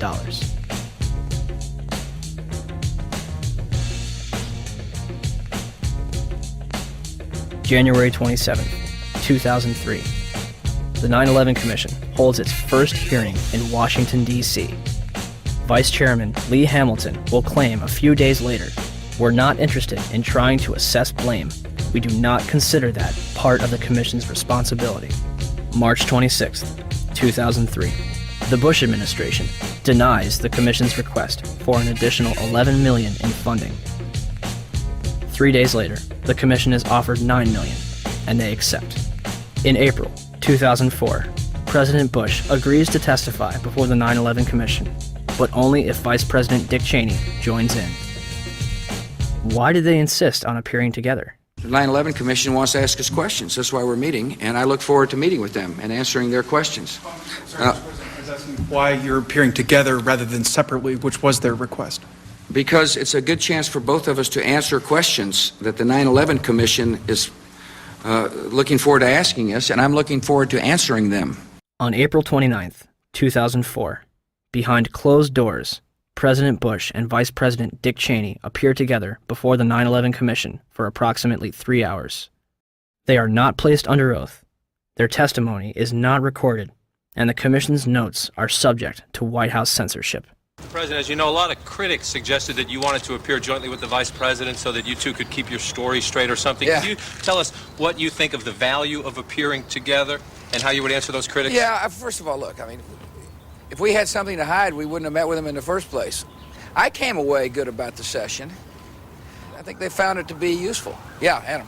Mr. President, Yes. don't you think that the families deserve to have a transcript or to be able to see what you Adam, said? you asked me that question yesterday. For an I answer got the today. same answer, yeah. May 19, 2004, Rudolph Giuliani testifies before the 9/11 Commission. We will now hear from our first witness, the very distinguished former mayor of New York City, Rudy Giuliani. Mayor Giuliani, would you please rise and raise your right hand so I can place you under oath? And the fact that so many of them interpreted it that way kept a much calmer situation and a much better evacuation. These people. I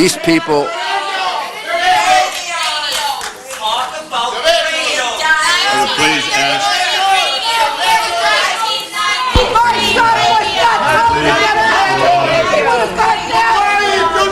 My son was murdered!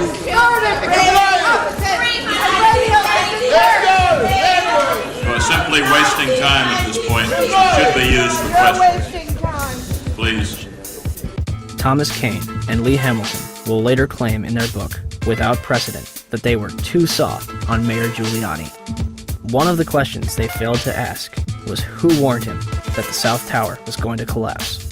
Mr. Mayor, can you hear me? I can, Peter. Are you talking about did you go immediately to the Office of Emergency Management? I went down to the scene and we set up headquarters at 75 Barclay Street, which was right there with the police commissioner, the fire commissioner, and we were operating out of there when we were told that the World Trade Center was going to collapse. And it did collapse before we could actually get out of the building.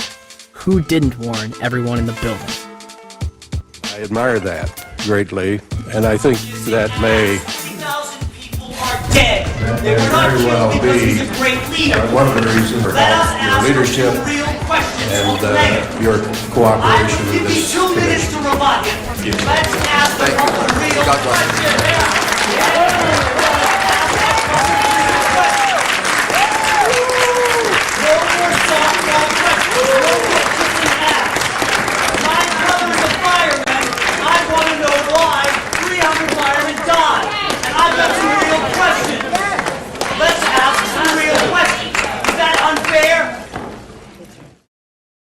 The 9/11 Commission would release its final report on July 22, 2004, and closed its doors on August 21st. So the 9/11 Commission was a cover-up. The question is what it was covering up. The charitable explanation is gross negligence, malfeasance, misfeasance, and what you call it, okay? If you can't read all 571 pages of the report, in August 2006, the 9/11 Report comic book was released. It should tell you all you need to know.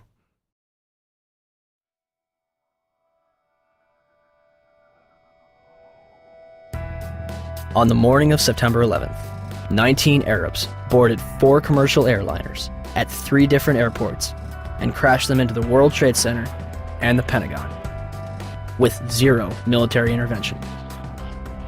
Or, we have been and continue to be lied to about the events of September 11th, and that elements within the United States government and mainstream media continue to cover up the truth. These are the same people that lied about weapons of mass destruction. They endorsed a lie that's killed several 100,000 innocent people overseas. Could they also endorse a lie that killed almost 3,000 innocent people in our own country?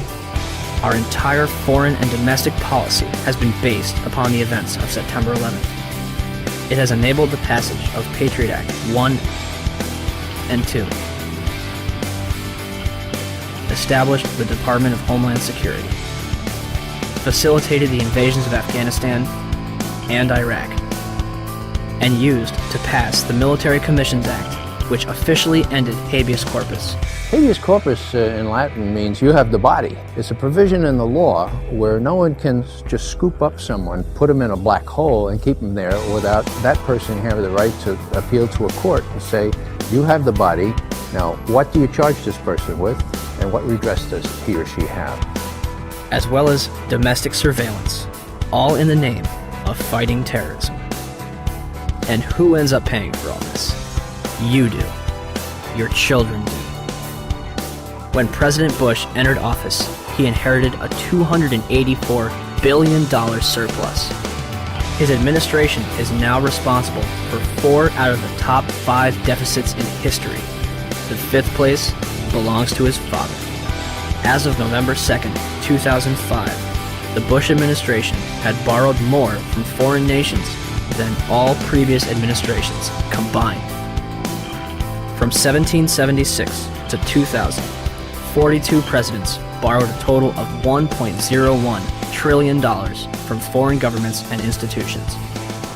From 2001 to 2005, the Bush administration alone borrowed $1.05 trillion. Where does this money go? The government designed by the people, for the people, has turned its back on us. Or have we turned our backs on it? They spy on us. They torture and imprison innocent civilians.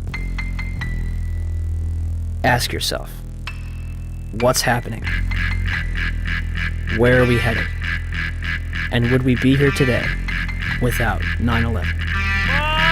Will somebody please tell us who's in charge? We need order. We can't stand this new world slaughter. It reeks of oil seats and bloody handshakes, U.S. interests and war profiteers. Our life is here in the belly of the beast, where thieves kill the innocent and pray for peace.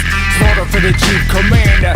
So we're at the White House steps, demanding answers, but they don't got none. We've got few choices: protest or pick up shotguns. We're so stressed, we know the watch might arrest us, though with the key for talking. And we ain't made no death threats. Feds upset, so our phones infested. Think John Lennon resurrected, speaking truth to power till we have no breath left. We say no more, we're gonna fight back. We want the truth out, we want our rights back. Loose change, changes loose, no stopping now. Changes loose, no stopping now. We say no more, we're gonna fight back. We want the truth out, we want our rights back. Loose change, changes loose, no stopping now. Changes loose, no stopping now. We keep our mouths and minds open, hoping we can change the world. Media blackout, still we don't act out. We've been civilized despite the killing. You call yourselves patriots, label us villains. My comrades and nomads that are born free, think it's rich kids, poor kids, lawyers and teachers. Dads, moms, past war veterans, peddling the truth. We ain't settling, the proof is clear as Watergate. You got a lot of hate trying to charm us with a plot of hate. What are you, an asshole? Your war's illegal, your cause is evil. You're born people as written us with a sequel. You're a sicko psycho, we've seen the proof. You can't intimidate the world from delivering truth. We're bigger than you, 40 million plus. Your guns ain't big enough to make us hush. We say no more, we're gonna fight back. We want the truth out, we want our rights back. Loose change, changes loose, no stopping now.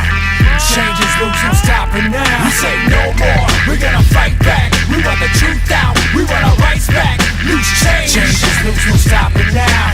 Changes loose, no stopping now. We do this for the lives lost, devoured by evil, for the sake of the memory of innocent people, engulfed by the gluttony of hooligans who leave the world in ruins. Men here to do a sin, but there's just a few of them and more of us. We warriors on the quest for justice. We crush the lies, trust only the facts. Just open your eyes. Who really attacked my feelings exactly? Facts be lacking on the hijacking, synchronized war games, facilitated plane crashes.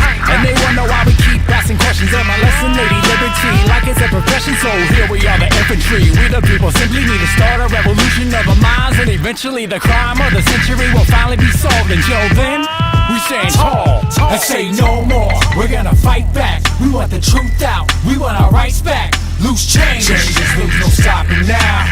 Changes loose, no stopping now. We say no more, we're gonna fight back. We want the truth out, we want our rights back.